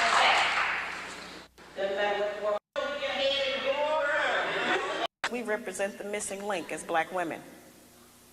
The black man has been dissected, examined, the white man, the white woman, and the black child. Been kept from any kind of criticism about our personal behavior in the home and outside of the home. And we have been given the false compliment that we are the backbone of the black nation. There is no doubt in any community in this country that the men in those communities are the backbone of their nations. There's no doubt in the white community that the white man is the backbone of his nation. The European, the Buddhist, the Korean, the Japanese, the Hispanic, all of those men are the backbones of their community, and there's no doubt about it. It is only in the black community where those values have been transposed and where they put that burden on us and tell us that we are the backbone of the black community, which is a direct insult to the black man and implies that he don't have no backbone and that his women have to represent him. I remind people all the time that God did not make the white man, the white woman, the black woman, and then the black man. He made the black man first, and he created all of the rest of the people after him. In 1985, I was going about the country trying to still work to teach our people something, trying to get them to stop eating pork. The worm was still alive in the meat after heat, because that's the brain and the spinal column. And so there were many black men who wanted to stop eating pork. They wanted to change their diets, and they were in agreement. But it was the black woman who I found who was the most adamant, who refused to change her cooking habits, who didn't want to shop differently, who didn't want to do any different meal planning. And so I say, well now, if we are refusing to provide the black man with the proper physical food when we know food is what sustains life, then what else are we keeping from him? My position. So they didn't get to they cut it. This is a video of the video. They didn't cut the part where it was like, oh, like I said, they call them single mothers. Like they broke it down. Like you said, oh, they used to call our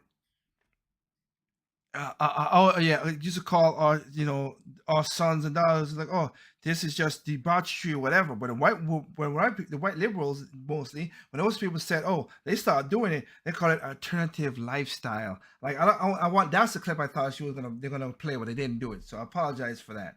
So that goes down this, but you see what she said about also that the men take on the feminine energy and that, and most of the women do that, doing the taking on the man stuff.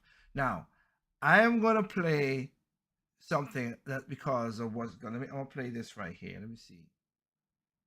Let me see right here. I want to see. I want to play this part right here. And the person you see on your screen is called. Her nickname is called Superhead, Corinne Stephens. And listen to this stuff. And like I said, I don't care what she does, but I care with the women who follow her and the young people who put that negativity and become the subculture. Listen to her say. Listen to we have been over sexualized as people. Black women and black men have been over sexualized. Yes, it was a little bit of true slavery as well too, but also I never understood that with what was it with Aaron Rose with the slut shaming and all that stuff. Stuff. Yeah. I never get it. Oh, men always objectify women. In this present time, I've said it all again. No, you guys objectify yourself. If you walk down the street, dress properly, like if I see my mom, my girlfriend's mom, my sister and stuff walk down the street because I know what they dress like, or my girl, I'm not thinking, oh, she's sexual or whatever. In most of the cases, I just walk past it because I love how my girlfriend looks. She knows that. I basically say that to her. But we had a conversation where she's like, because how we met, and she's like, if we didn't met the way we met, and then we really just had to meet out naturally in like a grow. In honesty, I told her we basically passed each other back because of where approximately how we live and when I worked at. But she said, "Would you not step up to me?" Or I'm like, "No, I would have just helped you out or whatever if I was because I before I did nighttime studio work with the music, and when the crash happened, I worked at Harris State at a grocery store at night, and I was like, no, I would have just helped you and move along. I would never like look at you in that regard because I just don't care for that like that. I'm a different type of guy, so I get that. But I'm not putting into something which I don't have. But this right here, this woman has, let's just say she had a bunch of penises around her a lot. And then this is going to reflect into the next video after this. But listen to this right here. And I might get into talking about this as well, so as she talked about. But listen to this, because you remember what Sister Shirley Z just said. They don't get critique. But she's saying but Stephen says any man that critiques a woman has a tiny penis. Oh yeah, that's a logical argument. Well, enough waffle. Let's play the clip. Yeah, let me finish my sermon. Okay? Because we in church. So now, when men shame women because of those insecurities, that makes women not want to have the sex that they really want. That shame is meant to make men feel better. So now it's like, well, I don't want to, I would have sex, but they're going to call me a whore, so I'm not going to do it. So I'm just going to settle for this little penis man that I met one time, and now I'm having horrible sex the rest of my life so that I don't hurt his ego. The men with the... Really? That should be, is that the only thing that should be that? How about if it, there's more to it than just sex. It literally is, but she's a sexual woman, so who am I to say anything that again, she had sex with multiple men in her book, Video Vixen, and that's what they call her, Superhead. With the smaller, inadequate, and there's a lot of small penises in this world. Listen to, there are a lot of small penises in this world. Most men have small. Listen, I don't know if men know this. I think I'm not done. I'm not done. Men need to hear this. Most of y'all, listen. What camera am I looking? Most of y'all have small. Most of y'all have small.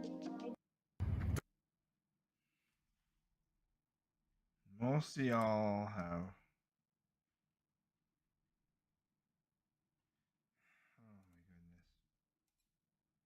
Does that answer your question? It does, but I'm just curious. I was thinking that it also could have been, depending on the man, a control thing. That as a woman, you may not even be a slut, but they basically will present you in that light just to control you, to make sure you stay in line. Well, to make sure that you settle for their tiny.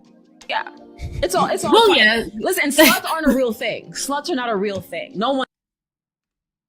Holy Jesus! What is that? What the fuck is that? Sluts are not a real thing. One's a slut. So that right there. I'm gonna let the lady talk, Pink Bullets. I'll let the lady talk for a second because it's from a female perspective as well. It's what she had to say to all of the men that's out there holding women accountable, the ones on podcasts, on social media, everywhere. She said that all the men who criticize women, they're small, they're insecure, and they don't have enough of something. That's just another shaming tactic, and I think we need to get her a time machine. I'm not sure if this worked back in her day, but this is a new day.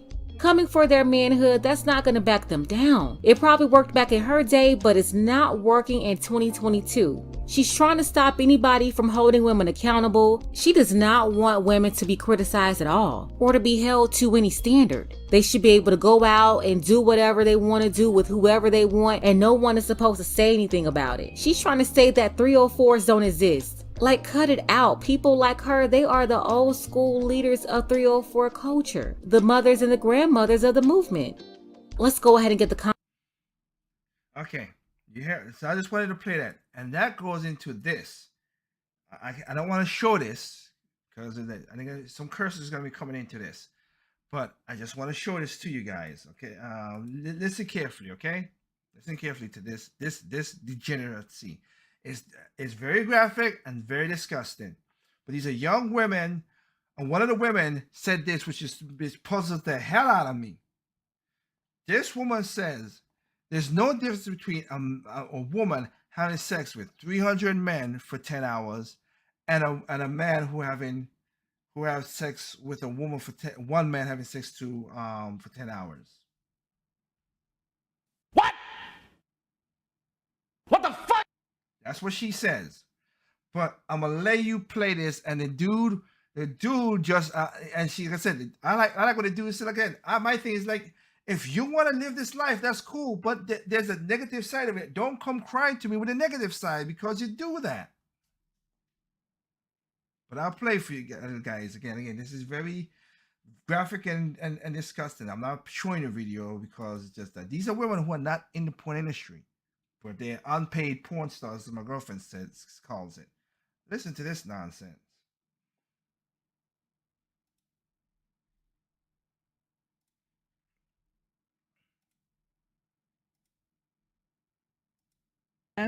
By myself to see what I like without like having a man's opinion about it. So I went to this party that turned out to be a gangbang party, and 50 people later, you know, he was being promiscuous, mischievous. A situation happened, changed my life for the better. See, hear what she said. Change her life for the better. A gangbang. Condoms? Yeah, of course. I'm asking. I'm sure. I'm still not one of them popped out of 50. I don't care if you're alive. As many motherfuckers with no condoms and still alive. And you moisturized your face. Yeah. Oh, if you don't know what that is, that's nasty. Oh my God. And you are fucking disgusting. I'm gonna say this. That's disgusting. I'm gonna say this, like, for real. Now, I heard you say something that you don't take showers but twice a week and you baby wipe it through the rest of it. Nani? How do you feel about that? You being another woman sitting here at the table. What do you feel about a woman that says that she likes sex just as much as she does, right? And she only takes showers twice a week and she. Remember, the next woman is a white liberal woman as well, to what a woman beside is a black woman. But again, like Sister Cheryl Ozzy, they carry them along. So the black woman doesn't take the shower and wipe and whatever. So he's asking the white woman about this. Baby wipes it through the rest of it. I feel like these are two kind of separate qualifiers, because how much you like sex isn't determining how many times a week you're having sex. I'm talking about taking showers after this. Like, Don't be fucking nasty. No, kissing on some of the scenes. Oh, yeah. You guys snowball or what? Oh, why? What is that? It's when the guy goes in one girl's mouth. Yeah, and three nasty motherfuckers come together, do even some more nasty. Oh, shit. There's 5 That's girls. what it is, Five bro. girls, one We guy. all snowballed it, yeah. Well, actually, I was just there. I didn't that's disgusting. If you know what a snowballing is, and I know what it is, and it's disgusting. And she just explained it a little bit because the guys cut her off because they didn't want to get too graphic, but it's disgusting. snowball. But I was watching you guys snowball. Yes. And I was like, yeah. All right, And the black girl's clapping. Came in I'ma my ask house, you. I think, and then I Stop. made out with all the I'm other gonna girls. ask you this. But Like, I clapped. no. What the fuck? And I'm asking you because it's got to make sense to me. Right. Let's speak logically here. What the fuck do you honestly gain? I want to know what you gain out of this because you got to make it make sense to me. What's the accolade that you gain? They're millionaires. I don't give a fuck about that, man. Like, what are we talking about? Motherfuckers, that's the problem, motherfuckers. No, because you're so quick to look, well, they're this. No, man. Look at the shit for face value. Okay, that's the problem with this day, and that's why they get to slide with all the bullshit.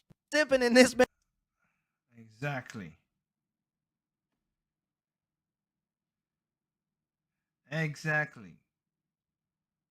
That's just nastiness, man. Oh my God, that's just nasty. I'm sorry.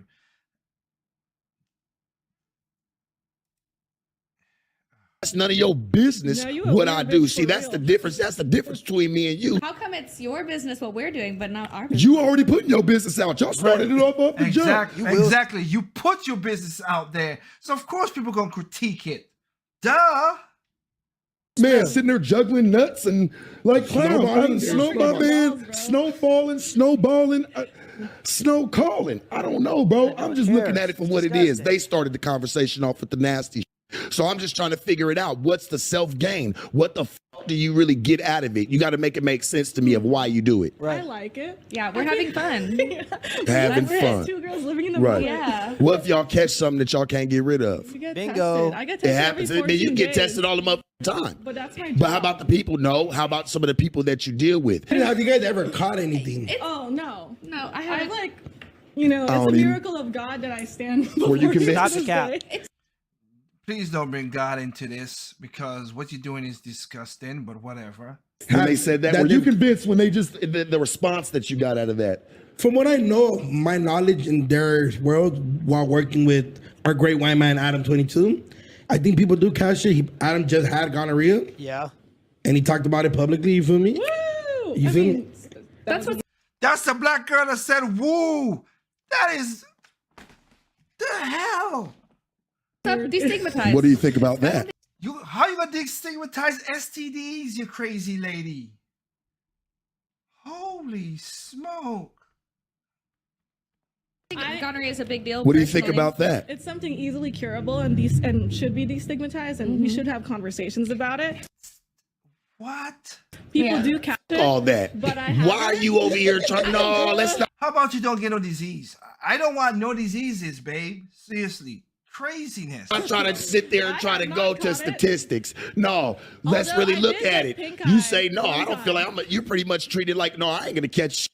People get tested. No, people slip through screenings. That's what the fuck I'm saying. It Exactly. happens. You know what I'm Exactly. saying? Not every test can be accurate 100% all the time. Hell, they tell you even condoms ain't fucking always 100% effective. And when you sleeping with things dudes can casually. happen. All types of sex. It can happen, but I'm saying don't try to act like you just walk and it's just we got it under control. Right.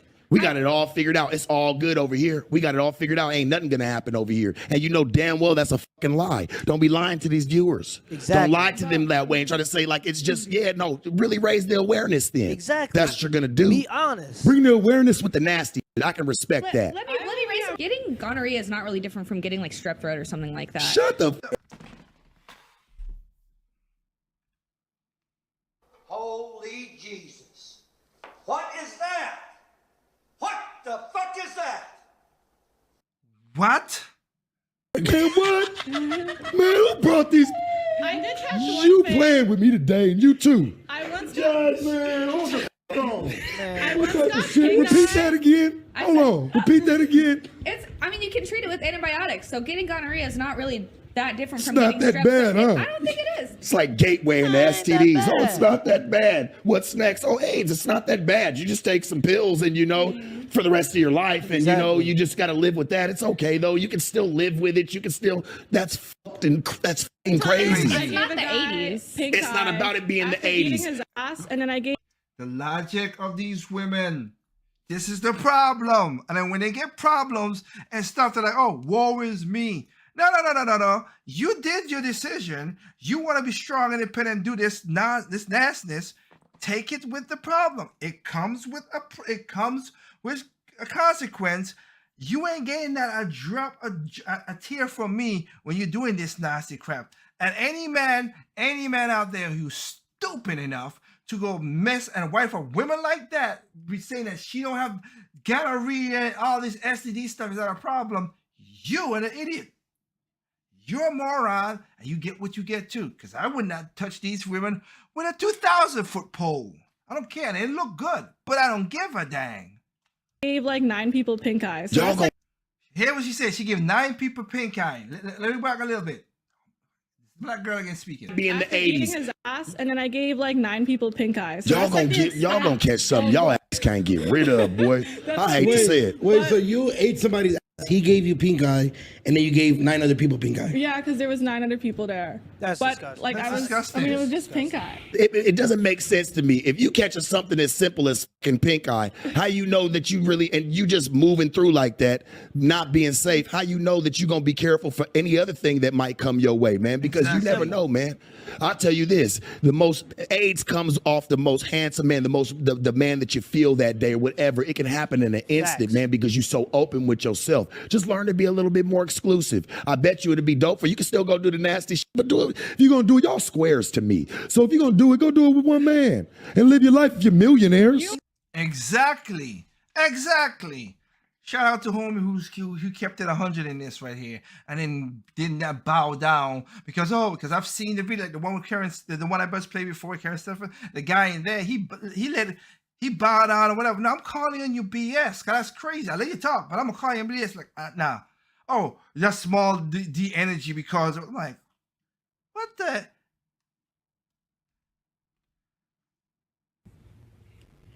Motherfucker. That don't even make no goddamn sense. Thank you. And their logic is flawed. That's what these young girls are getting caught up to. So when they get older and they're like, oh, we can't find a man, or no man want to text us because of our past, I would, unless the dude, and again, the dude who does it is an idiot. You wanna wipe out that? You get what you deserve, homie. Sorry, you ain't gonna get no. As a man, you gonna get no disservice. Me too. I want to play you a logical thing. Hear this audio here. This is remember when we talk about Drake. Here's the logic. Now this is not all women. Again, we generalize and everything, but listen to the logic of this woman. Oh boy! Remember Drake put in the hot sauce in the bag, right? This is why he say. Let me just play. The Drake situation, for example, if he knew or if he had a feeling that for whatever reason this woman that he chose to deal with was going to do that to him, he should have maybe instead of used hot sauce, maybe put a camera in place. That way you can have proof that this woman is like, let's take the Drake situation, for example. If he knew or if he had a feeling that for whatever reason this woman that he chose to deal with was going to do that to him, he should have maybe instead of used hot sauce, maybe put a camera in place. That way you can have proof that this woman is illegally taking your bodily fluids. And then Okay, listen to that logic. No, that would have done nothing. But then if she did get pregnant, the court would still say, I give child support. Hell no, that's a stupid idea. let me say, here's the problem with that. Then if she got pregnant, you have to prove that there was that. How does he prove in a court of law that it was that time got pregnant? Exactly. Well, as a smart man, I don't think he would wait until she completely did the turkey base. How the hell? So wait, he have a camera. So after he has sex, he's gonna sleep, and then he'll like, okay, let me look to see that. Lady, you're not making no sense at all. thing, but Oh, just to And she's young girl again. so in that other words, he she's needs to put a currently camera in and then watch her like a hawk. taking it out, and then boom, you're caught. Ma'am, And that ma'am, right I want you to there. understand how, I mean, I'm not trying to be rude, ma'am, but Mm-hmm. that sounds absolutely zip damn crazy. And so does the hot sauce. Excuse me. No. What's crazy is Hey, I've been talking about the hot sauce trick for a good minute now. Told some stories about that one. It works. Drake ain't the first one. what's crazy is you women are out of fucking control. It was crazy. Yeah, that is. Excuse crazy me. that No, she's don't cut me willing off. to do Don't that. cut me off. That is I don't right. play that. It's not. Look. I'm agreeing with you. I was saying. But that I don't care. You can agree, man, but you don't. That it's not okay. What's crazy is we're sitting here saying how he should have protected himself better. We keep telling men you need to do something else to defend yourself against women versus judging women harshly. So what you're saying is instead of using the hot sauce, here's what you do, Drake. You put up cameras everywhere and then you watch them. So when she goes to the bathroom and if she retrieves a condom, then you can go in there and bust. What if it's too late? What if he went to sleep? Exactly. Does that make, logical? Does that make actual practical sense to you that would be a more viable solution? Me personally, I do think so. Because if you have that gut feeling that this woman is about to do that to you to the point where you would open your condom and put hot sauce in it, I think that Man, that it would has make nothing to do with a gut feeling. Spermicide is not a gut feeling. Or why not use Excuse me, hold spermicide before on, you ma'am. have See, sex? this is why. See, this is more women think like you. Feeling. If it's a gut feeling, they always talk about feelings. I cannot wait for that male birth control to come out. Child support court's about to go broke. No. Basically, yeah, because child support court gets 66 cents on the dollar. That thinking is crazy. Super crazy. That makes no sense. But I'm giving you how the narrative goes with that regard. All right. So, and again, this is an updated version of Sister Cheryl Z, what she was saying. Because the same things were saying they don't want to cook. The women saying they don't want to cook. So with our women, one of the first things we need to deal with is nutrition. Women historically have been assigned that duty and have accepted that role because food, as I say, is what sustains life. And eating the proper food, we can decide how long our men and our women live and our children. That's just what we feed them. And so eating out every day, while it's convenient, because we giving our all of our energy to the white people on the job. So when we come home, we tired. So it's easier to pick up McDonald's or some other kind of junk and bring it home and feed it to our children until our children get so accustomed to eating it that they don't even want good food. They don't want vegetables. I've had so many people over the years ask me, how do you get your children to eat vegetables? And I tell them, because they don't work, they don't buy no food, they don't fix no food, and they don't do any of that. I'm the one. Exactly. Man, they daddy put the food on the table. And you teach them to eat that, but you have to keep them away from the sugar and so many things. It's a job. The farther away a woman works from home, the further away a woman works from home, the more the family suffers. Our women are overweight. We big and fat and try to convince somebody that looks good. Our men are overweight.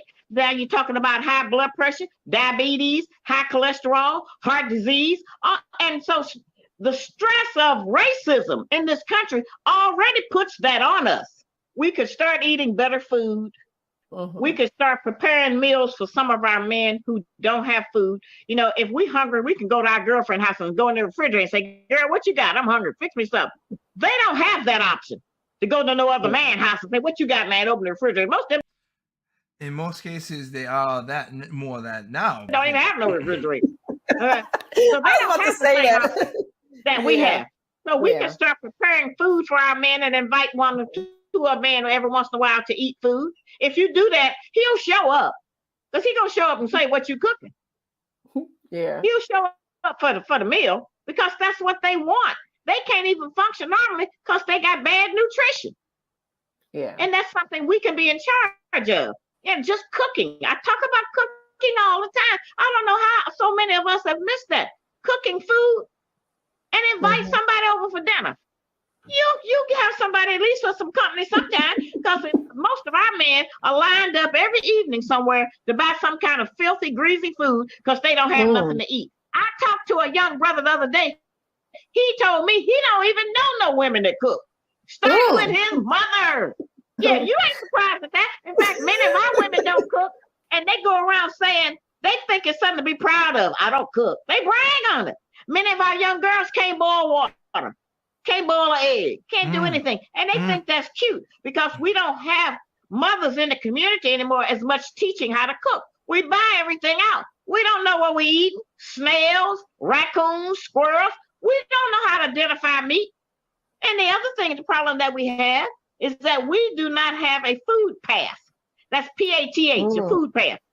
The Asians have a food path. They have their food imported in, their language is on there. We can't even read it. It ain't even for us. We don't even know what them cans and bottles say, okay? They have that. Even the Africans, the Arabs that are here, they bring their food in. They have Caribbean people as well, too. Made up a way to deal with the customs and to know how to bring food in. We don't know how to do that. You know, and certainly the white people, they getting food out of Germany and different other places, Russia. They getting there bringing food in. Well, where do we get our food from? And what food is that? Yeah. See, we don't have that. So we're totally dependent. The Hispanics, the Latinos, they bring their food in. They may bring it in from the islands, from Mexico or whatever. They bring their food in from Spain. The Greeks. Again, I will tell everybody, and I will do a stuff on Sister Sherazali, but you need to go, like I said, I don't agree 100% with her, which I don't think you should agree 100% with me either, but that's just a narrative of how that works in that regard. Now, I got two more things to show you, and this one is just as bad as well, too.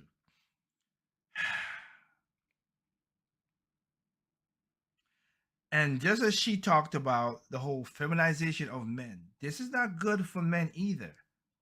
But I gotta play this to you. This is disgusting as well too. I have to jump because the videos of certain things, but just listen to this is in North Carolina. This is UNCG, and right now we have a point where we don't have the discussion that we have anymore. We don't. That's why I called it Project Open Mic in the first place, so you can hear something different and go with it. At this point right now, let me see here. Give me a second. You're looking at it. Let me see. There we go. We got with all stuff watching. We got 63,000 people watching right now. Thank you guys for giving me your time and air on this stuff right here. I think this is very important. And I see the comments in there, but hey, let's go with the stuff. I might read a little bit of the comments in a little bit, just depending on the timing, but let's go. Here's this little nonsense. And this is why I said the subculture has taken over the culture. My point is this, and I'm bringing it home with this video where you're going to see right now. Will Smith, as an example, got his defining moment as an actor, and he's a good actor. But he's going to be recognized because of what he did to Chris Rock, which is another black man, which was messed up. That's why I say the crabs in the barrel mentality. Something that was great, something that was good. It was a black movie. It was all that, and all that took away because of Will Smith and his mental 42 was not there. Okay, him and his wife had a messed up situation, but it was Will Smith who walked up on the stage and did that, and that's messed up. So this kid you're gonna hear talk, he has all these degrees, whatever, and he's saying about this is black excellence. No, the flip it ain't. But I'll let you hear it. I'm a mathematician and a physicist. You cannot tell me. So I have a question. And also, you're not a biologist. So I have a question. Black power, brown power, queer power, trans power. Remember, there is no liberation for any of us marginalized people if there's only liberation for one of us. We must work together if we're going to achieve an equitable society for all of us. There's no such thing as an equitable society. It just ain't. Everybody works differently. You can't get an equal outcome. That's the thing that always they're like, like I said, the same people, the Marxists and whatever, the white, get them to trick. You're not gonna get you're not gonna get equal outcomes, equal opportunity. I'm with you. Equal outcomes, never gonna happen. Never gonna happen.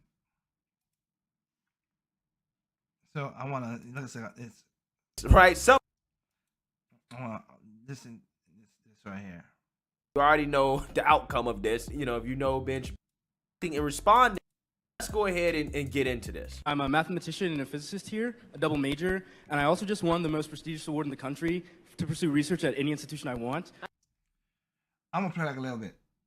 You're not you're not those two things. You're not a physicist, you're not a mathematician. You ain't graduated yet. You ain't graduated yet. So how you could be that? You're learning, but you're not that.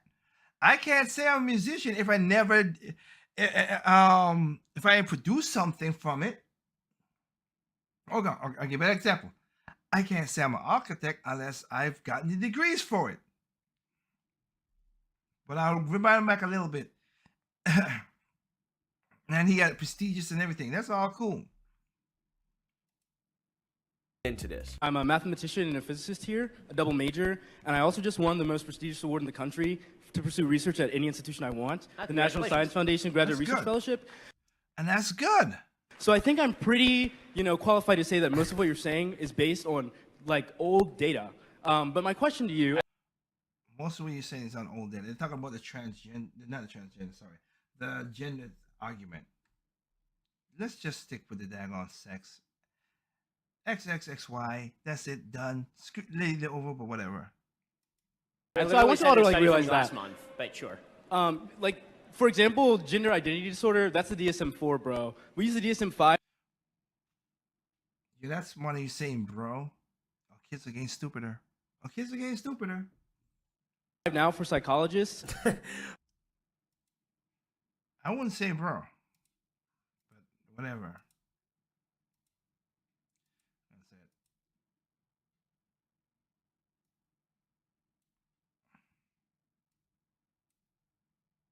Who knows? I'm not saying he's wrong.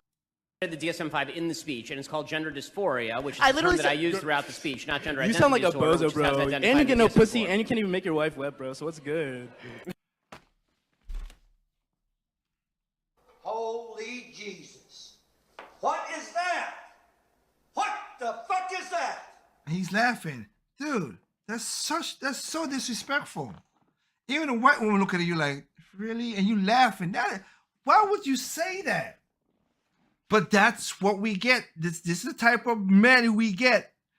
And dude, you ain't getting no vagina either. So why are you even saying that? Oh my, that's such disrespect.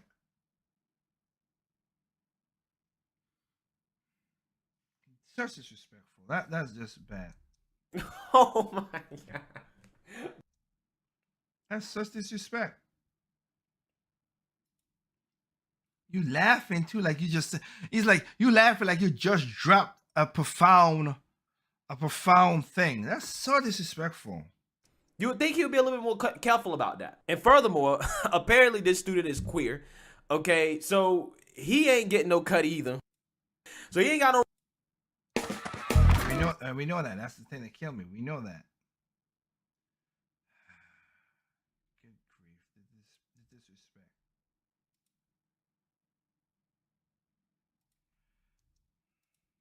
Having several small children, I don't feel the necessity to have my masculinity If we're using challenged a by someone Western like you. colonial idea of gender, then why should it apply? If we're using, because the gender binary is a Western colonialist framework of gender. What the fuck? You, sir, there could be smart idiots, and this is a smart idiot if if all his accolades is true. Get out the country, sir. Please go. Hell, don't go to the Arab, the Middle East. I'll tell you that right now, because you won't get that far. But go to other country. Try that in Africa. Try that in Africa. Majority of the countries in Africa. They don't. The Western, no. Try that in Asia. Try that in China.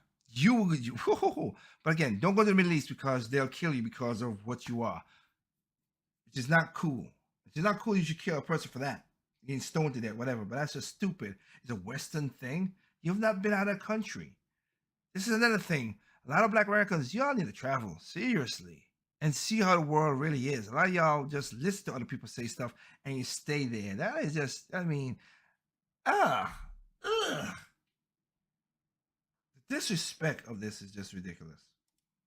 Don't exist in any other culture. No. In any. Think right. about Native Americans. Nailed it. Third Mexico. So in other places that are not white dominated, And they like are the United States or incorrect. Europe, and so you're I'm saying they're white biological. So this makes no flipping sense. Every other country that's not white dominated don't use yes they do. Yes they do. Please leave the country and find out about this stuff.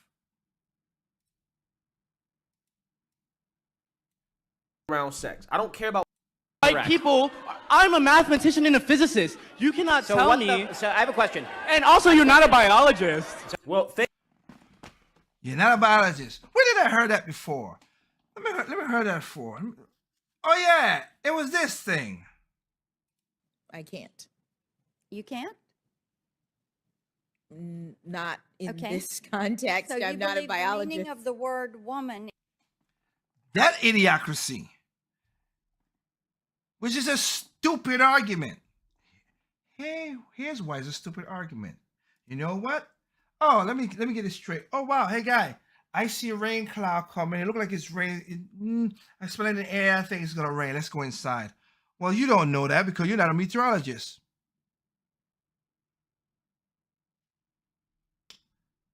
Okay, well, I'm gonna go inside and you go ahead and do it because I'm not a meteorologist. I don't know when it's gonna rain, but I've been on this planet enough to figure that out. Okay. Hey, yo, there's a big crack and it's going right here. Well, you don't know about. I think we should get out of here because that's not sound. Well, you're not a structural engineer. Okay, I'm not a structural engineer. You know what? You stay here, and I'll go outside, and we'll leave it at that.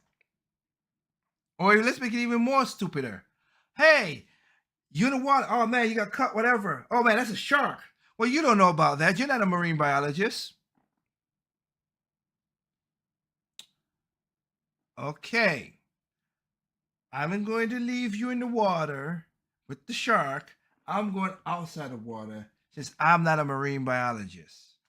The argument, even as a smart person as that Brown as I play that clip right there, that's a stupid argument. And it's funny how we claim the first Black woman. Well, she just said she's not a biologist. So who says that's a woman? It's so stupid. It is so stupid. And that dude is disrespectful. That young man is very disrespectful. Oh my goodness, are you disrespectful, dude.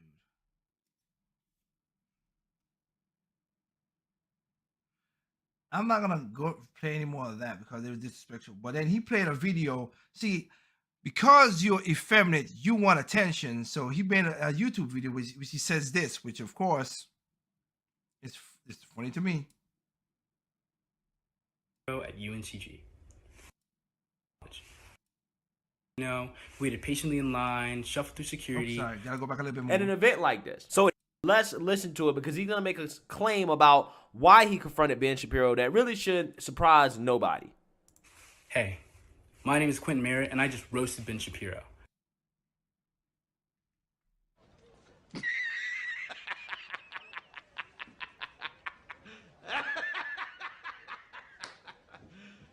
You serious? That's what he thinks. But before I get into the reasoning behind my actions, I'm going to give you some background about my experience at the event. I went with a friend, and we strolled through campus to get to the gym, you know, waited patiently in line, shuffled through security, all to get to the biggest and most controversial event of our time in college. What? The biggest and are you? Ben Shapiro at UNCG. And as we walk down the stairs and try to squeeze into our seats and settle in for the event, we hear someone yell, "I fucking hate minorities." Now you just lied. You just lied. Why would you lie like that? Just lie. That's a lie. If somebody shouted at you, don't think other people would say something? Come on, dude. No. No. I don't believe that. I don't believe that. Immediately looked at one another with shock. Him wide-eyed, looking at my black skin, and me uncomfortably staring at his brown skin against the sea of white faces that surrounded us. What? The way he set up the narrative, I know he lies. That's why I know that. He lies. What? I mean, what? Yeah. By the people who surrounded me, most of whom shared the same views as Ben Shapiro, stirred a fire within me. So basically, everybody who shares the same views as Ben Shapiro is racist, right? That's what this guy is saying. And my thing is this, I guarantee you, right, just from my experience with some of these events and stuff, if somebody actually really said that out loud, I guarantee you most of the crowd would be like, be crazy what about it. A lot of conservatives actually want. They want people like these young woke college students to show up and to come, right? Especially those that, you know, are minorities. On my way up there, I asked myself, well, what does Ben Shapiro do? You know, he uses his influence as a political commentator and touts his credentials from his Harvard law degree to get... No, he does not. But you use your credentials of something that you ain't obtained yet. Give himself the credibility to speak on issues that he's not qualified to speak about. And what makes you qualify about? And neither are you, right? If he's admitted that I'm a double major in mathematics and physics. This is what black excellence looks like.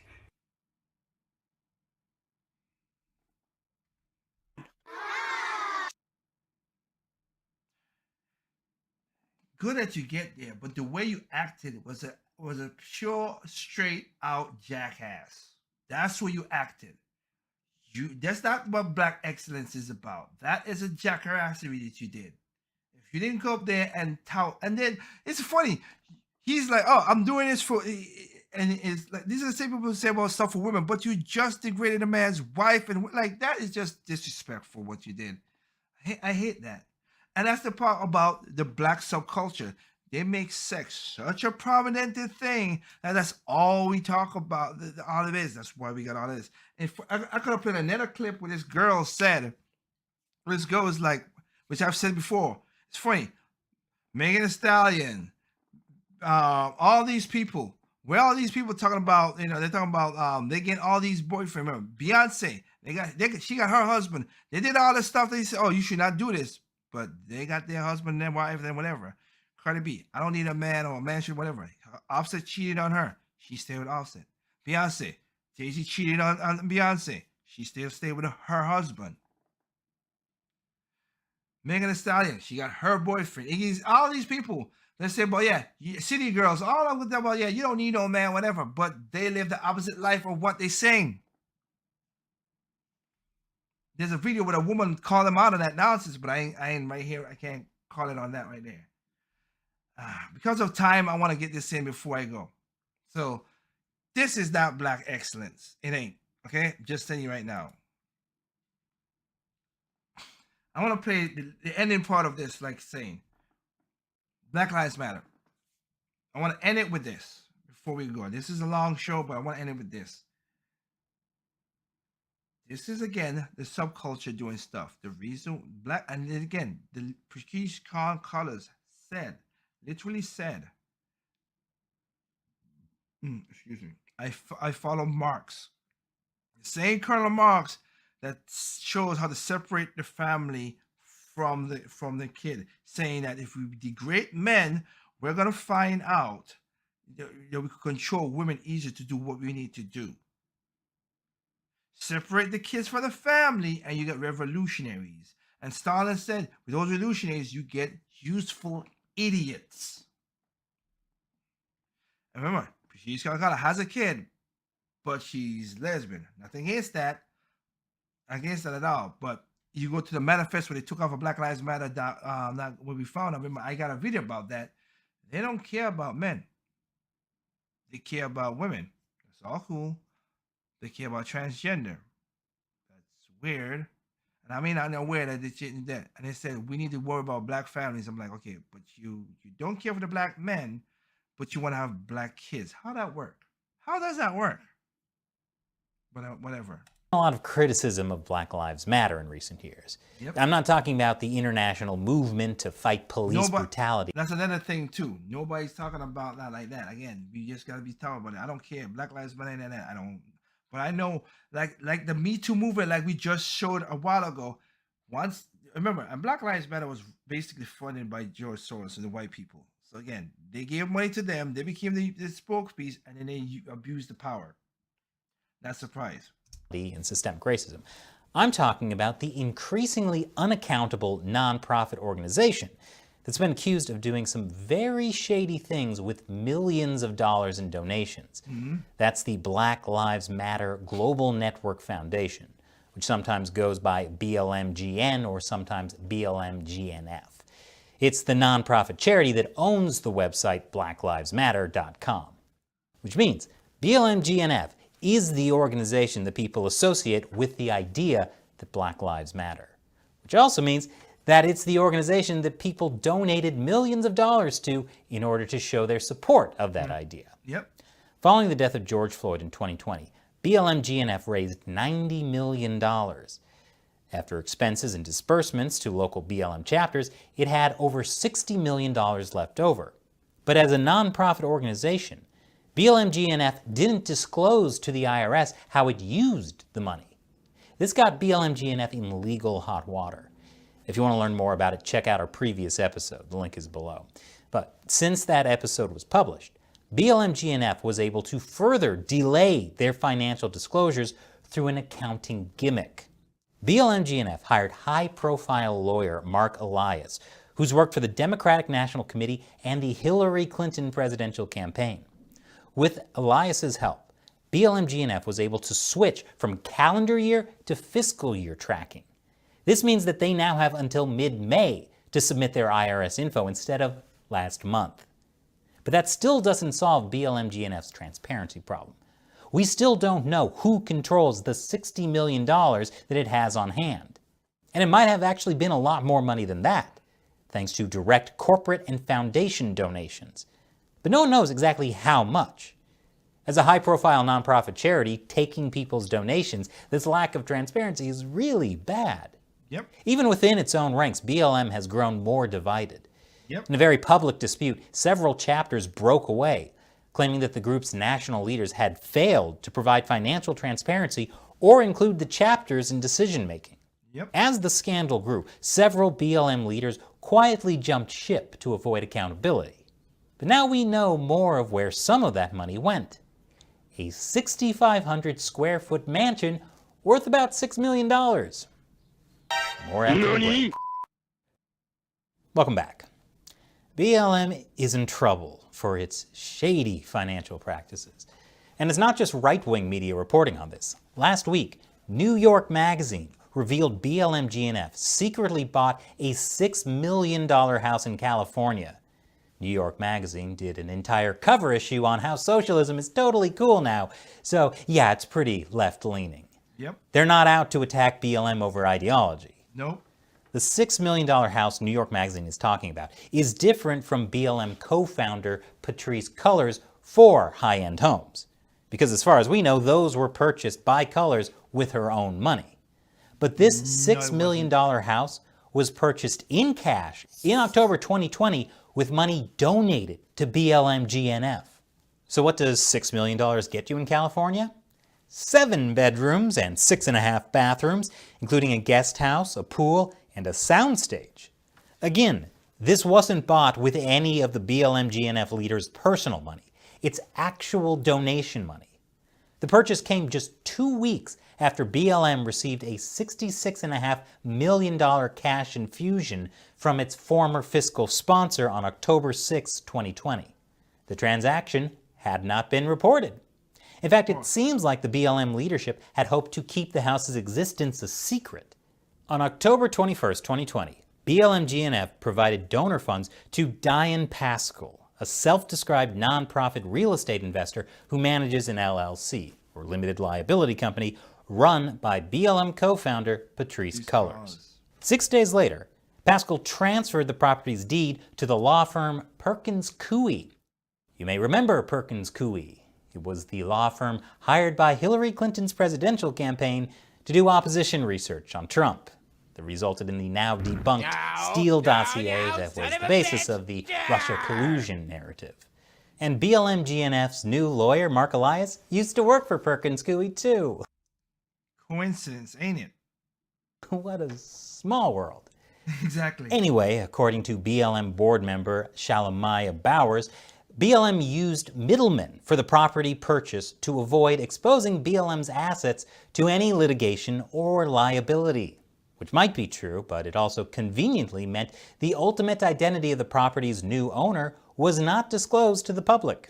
When New York Magazine asked about it, BLM leaders struggled to describe what the mansion, which they called campus, exactly is. In an internal memo, BLM-GNF floated the idea of describing the house this way. Campus is part of the cultural arm of the organization, potentially as an influencer house, where Abolition Plus-based content is produced by artists and creatives. I gotta laugh because of the whole abolition. Again, who was the abolitionist who stopped the slaves? Oh, it was the Republicans. But again, let's not pretend these words don't mean nothing. The memo also describes the property as a safe house for leaders whose safety has been threatened.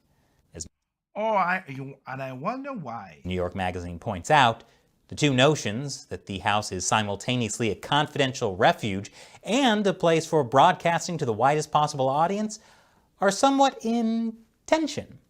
Yeah, somewhat.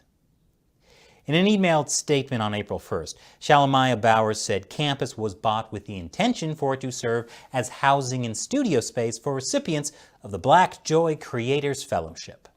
I got a question. Why don't you take that money and build apartments in these neighborhoods, keep them strict standing of them, and make sure the fathers could be in there, not just only the mothers, look at the black families. And now, I will respect you if you do that. But no, we're gonna just make pop culture nonsense. Provides recording resources and dedicated space for Black creatives to launch content online and in real life, focused on abolition, healing justice, urban agriculture, and food justice, pop culture, activism, and politics. And what do you know? That fellowship just so happened to be announced after New York Magazine started asking about that secret mansion. On the same day they gave that email statement.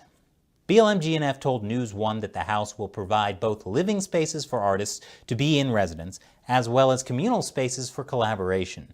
There will be a recording studio and a production space on site set up for artists and creatives to film, host live performances, garden, dream, mediate, and build joy. Oh, that helps out so many black people. But why did it take so long for BLM-GNF to announce this? They've had the mansion since 2020.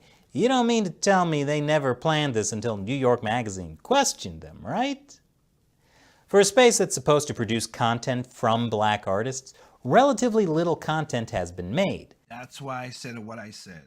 The most notable were videos from Patrice Culler's YouTube channel, which she deleted. Some were part of Patrice Tribe.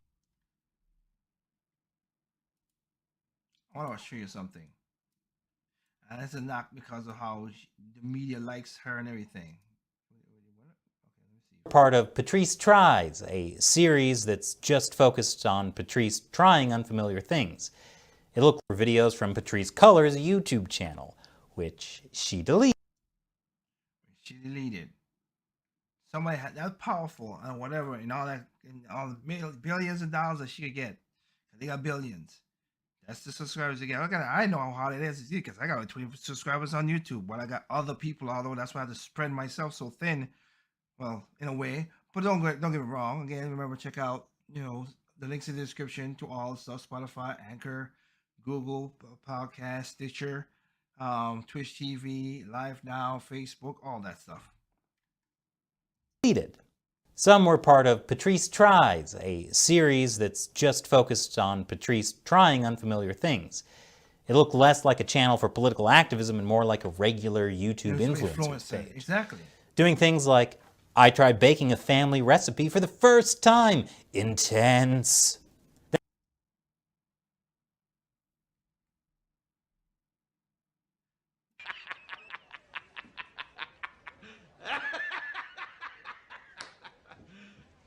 serious? That video was filmed in the kitchen of the California house. And Patrice tries pole dancing. I don't think that one was filmed at the mansion, but it does give me an idea for my next episode. But when people donated to BLM, a $6 million house is probably not what they imagined their money would go towards. That could get BLM into some legal trouble. I'll explain after the break. Welcome back. BLM GNF bought a $6 million mansion with donated money, which arguably does very little to actually fight police brutality and systemic racism. Thank you. This actually isn't the first time BLM GNF spent millions on a mansion. That other one, which I'm gonna talk about that too in a little bit. But yeah, Black Lives Matter sent millions of dollars to Canada. I talked about this in a couple episodes back. But I mentioned for the same reasons they say for artists and all that stuff, for whatever. And who bought this house? Patrice Cullors' wife. But the purchase in California is getting a lot of backlash. In response to the negative publicity, Patrice Cullors took to Instagram and said the article is despicable abuse filled with misinformation. What's happening to me and to our movement is both racist and sexist. Really? Even though the reporter who wrote this story is a black man at a left-leaning magazine. Cullors also explained the reason it wasn't announced prior is not nefarious as the headline infers. The property needed repairs and renovation. But the real estate listing from 2020 doesn't really give the impression that it needed a lot of repairs or renovations. Exactly. There was a lot of focus on the high-end finishes in the house. Custom wrought iron staircase, Gallicata gold stone, beautiful custom millwork throughout the luxurious home. 3 fireplaces, 1 imported from Italy. Marilyn Monroe and Humphrey Bogart stayed as guests in this estate. Not exactly something that's too shoddy to reveal, unless you think it needs some stripper poles. Some say the mansion purchase could lead to legal issues. According to an expert in nonprofits, details of the house's management deserves closer scrutiny. He says investigation by state and federal agencies could be warranted, especially if there are problems with BLM GNF's tax filings. They're all indicators that the money may not be going where it's supposed to be going. You think? And there could be civil and criminal liabilities for the people and organizations involved. An attorney for a watchdog group, the National Legal and Policy Center, says it appears that BLM GNF's purchase and use of the house by Cullors and other insiders violate the IRS rule prohibiting the use of nonprofit assets for private benefit as well as self-dealing. California Congressman Darrell Issa says the information is more than enough to warrant an investigation from the Department of Justice. So this looks really bad for BLM. Even BLM activists have been shocked. But rather than trying to be transparent and accountable, or maybe even a touch apologetic, BLM leaders would rather intimidate reporters into not covering the story. So here's a black guy who sympathized with the thing. I mean, just because he brought up something that's like, oh, wait, whatever. Look what they're going to do to him. According to New York Magazine, BLM GNF board member Shalomaya Bowers and his associates hired private investigators to try and dig up dirt on their detractors and journalists, including New York Magazine reporter Sean Campbell. This isn't the first time BLM GNF has tried to stop people from reporting negatively about the organization. Campbell was able to see messages that BLM leaders were sending on Signal to monitor negative mentions of BLM GNF on social media. They had a chat group called the BLM Security Hub, and members tried to use their influence with social media platforms to have those negative remarks removed. And apparently it's working. For example, Facebook won't let you share this New York Post story about Cullors' real estate buying binge, labeling it as abusive. Repressing possible corruption just because it's done by people on your team spells disaster. Exactly. This is not good whether you support the BLM movement or not. And it hurts the people who are actually trying to change things on the ground. Yep. Leaders that I've spoken with some chapters, they're upset. They feel like these resources could have been put to better use. They could have been done more efficiently. I know Tory Russell in Ferguson, he's been working with Mike Brown Sr., who is father of the slain Mike Brown Jr., whose death sparked the protests in Ferguson in 2014. He's been struggling to get $1.2 million for a community center that would have the opportunity to provide safe housing or housing for some of the activists he's seen go homeless.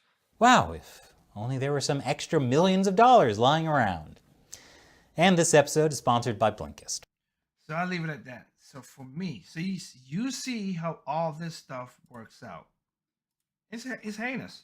And like I said before, I said this to a friend of mine. Shout out to SK Massive. He knew what I'm talking about.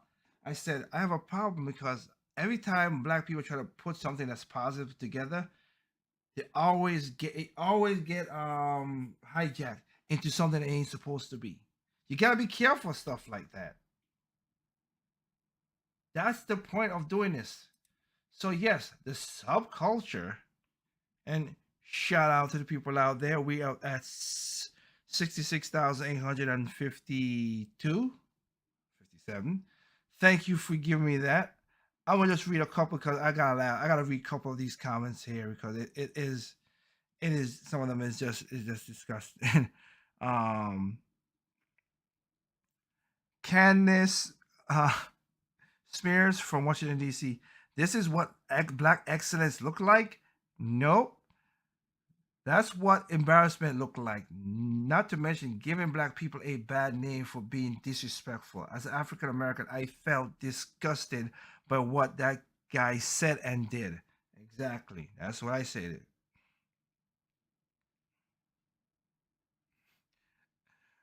John Cleveland from New York. This is what participation trophies has done. It's done to our kids. This is a terrible idea.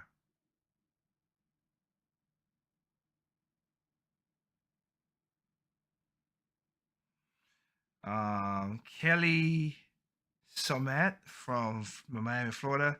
The kid is a liar.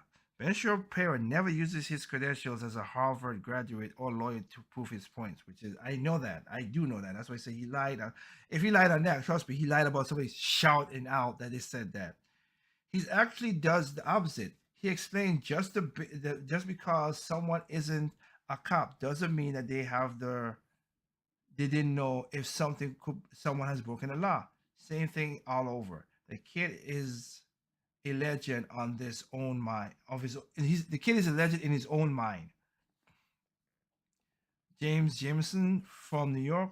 What a ridiculous, pompous little man. He's out of his league, not just with Jen Shapiro, but with life. This is what gave black people the wrong name. Exactly what this whole show is all about. Carlos Morero from San Francisco, California. I hate minorities, said no racist ever. What exactly was that person? What someone who said had never been exposed to prejudice? Who will come up with this limited imagination? Even Juicy had a better story. Well, yeah, there's another example of a person. Juicy Smollett, his ass should be in jail, but because he's rich and he gets away with the horrible stuff he's getting away with. Naveed not to see from basically what my thing, Virginia Beach, Virginia. For someone who's so intelligent, this kid hit nearly every fallacy there is out there. And I'm loving your show. Your show. It is sad for my American brothers and sisters that a lot of people don't talk up about the good of black people, but the subculture, as you explained, just do that. As a true African from Nigeria, I understand the hard work that my parents put into me, and I never took most of those stuff to make my own movement in this world. I graduated, I worked hard, and I kept on going because only I could control my destiny. Shout out to you, sir. Adub Demas from London. Shout out to you. I'm a mathematician and a physicist here. Nah, man, you call yourself that after you graduate and gainfully employed. Until that time, you're just a student. That's what I said. Exactly. Bill Williams from Chicago, Illinois. This kid roasted no one, especially Ben Shapiro. He demonstrated his personal racism, ignorance, and propensity to distort the truth. you know you're not the example of black excellence. You're dysfunctional, and you're in university as well, as you basically made a mockery of everything that you stand for. Because again, if he was all that, by doing that, like they said with Will Smith, you just brought yourself down. If you did all that, that's the part I'm talking about. Yes.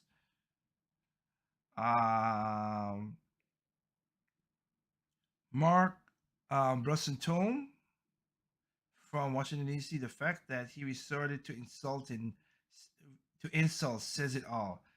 He's a moron who has tricked himself to thinking that he's intelligent. Bless his little heart.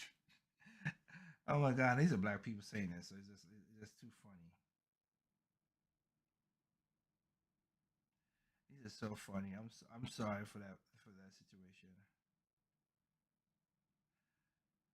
Menso Salamouche from Egypt. This person wants to be hated, so she can be a victim, thus doing nothing but sit around and wallow in victimhood. No one cares about him or what he does. That's what he's mad about. And this is the same situation of groveling in our victimhood that makes black people not doing well in America. Even though I'm in Egypt and I've seen some of the tendencies of our culture trying to emulate some of American culture, I try my best to stop this. Amen to that. That's good for doing that.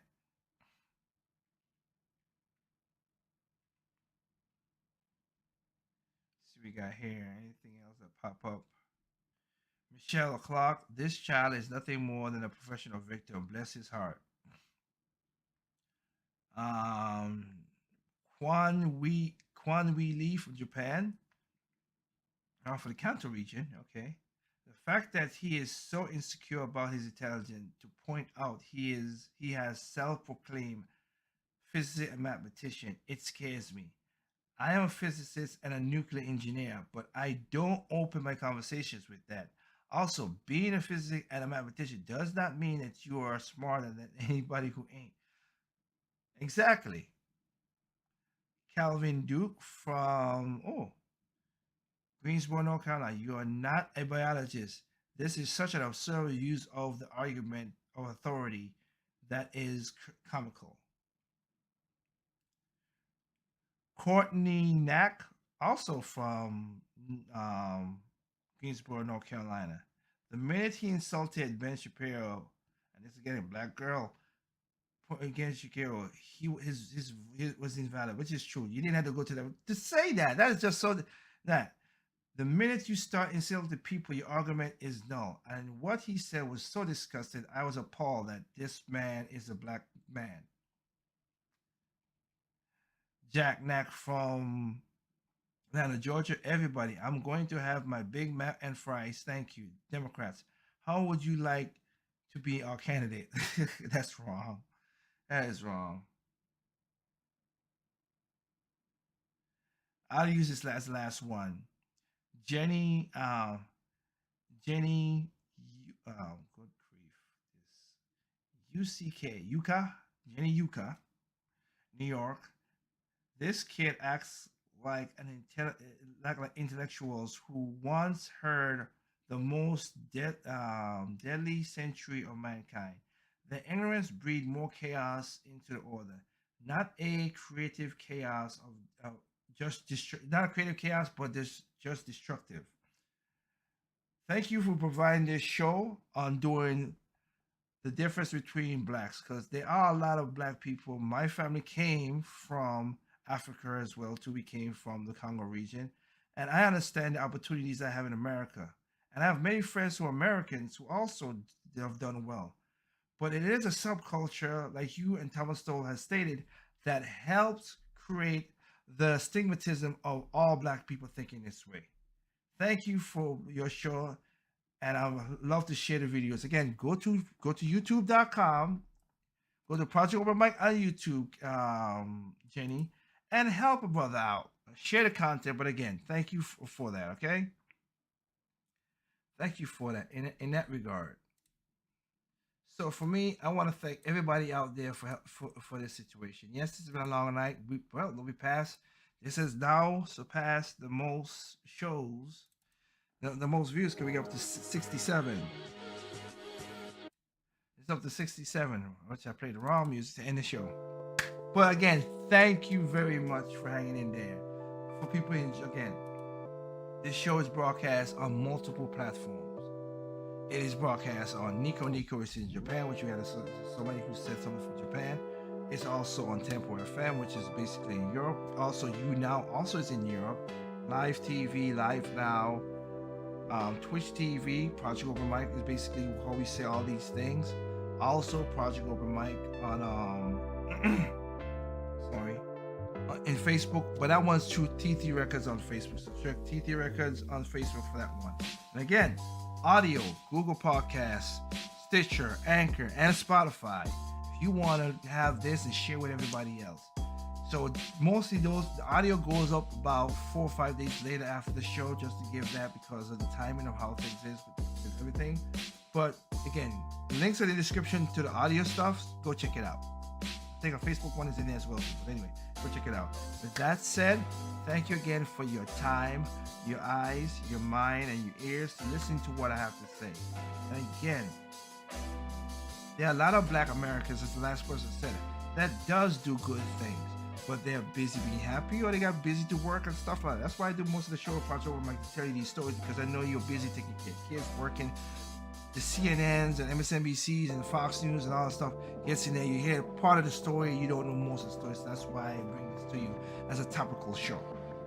But they are, in the last 3 shows, I've talked about topical stuff, but not more politics, more of issues that are blended with a lot of things. So I want to thank you for that. And that's why I always state, evil comes in all shapes, size, color, creed, race, ethnicity, sexuality, gender, height, creed, nationality. Evil's evil. Always is, always will be. You gotta combat it with good. Okay? I want to thank you guys for giving me your time again. Check out Project Over Mic tomorrow's the side chat, of course, where we go through the comments and everything and see how that works out in that regard. But again, thank you for that. Next week, same time, same bad channel.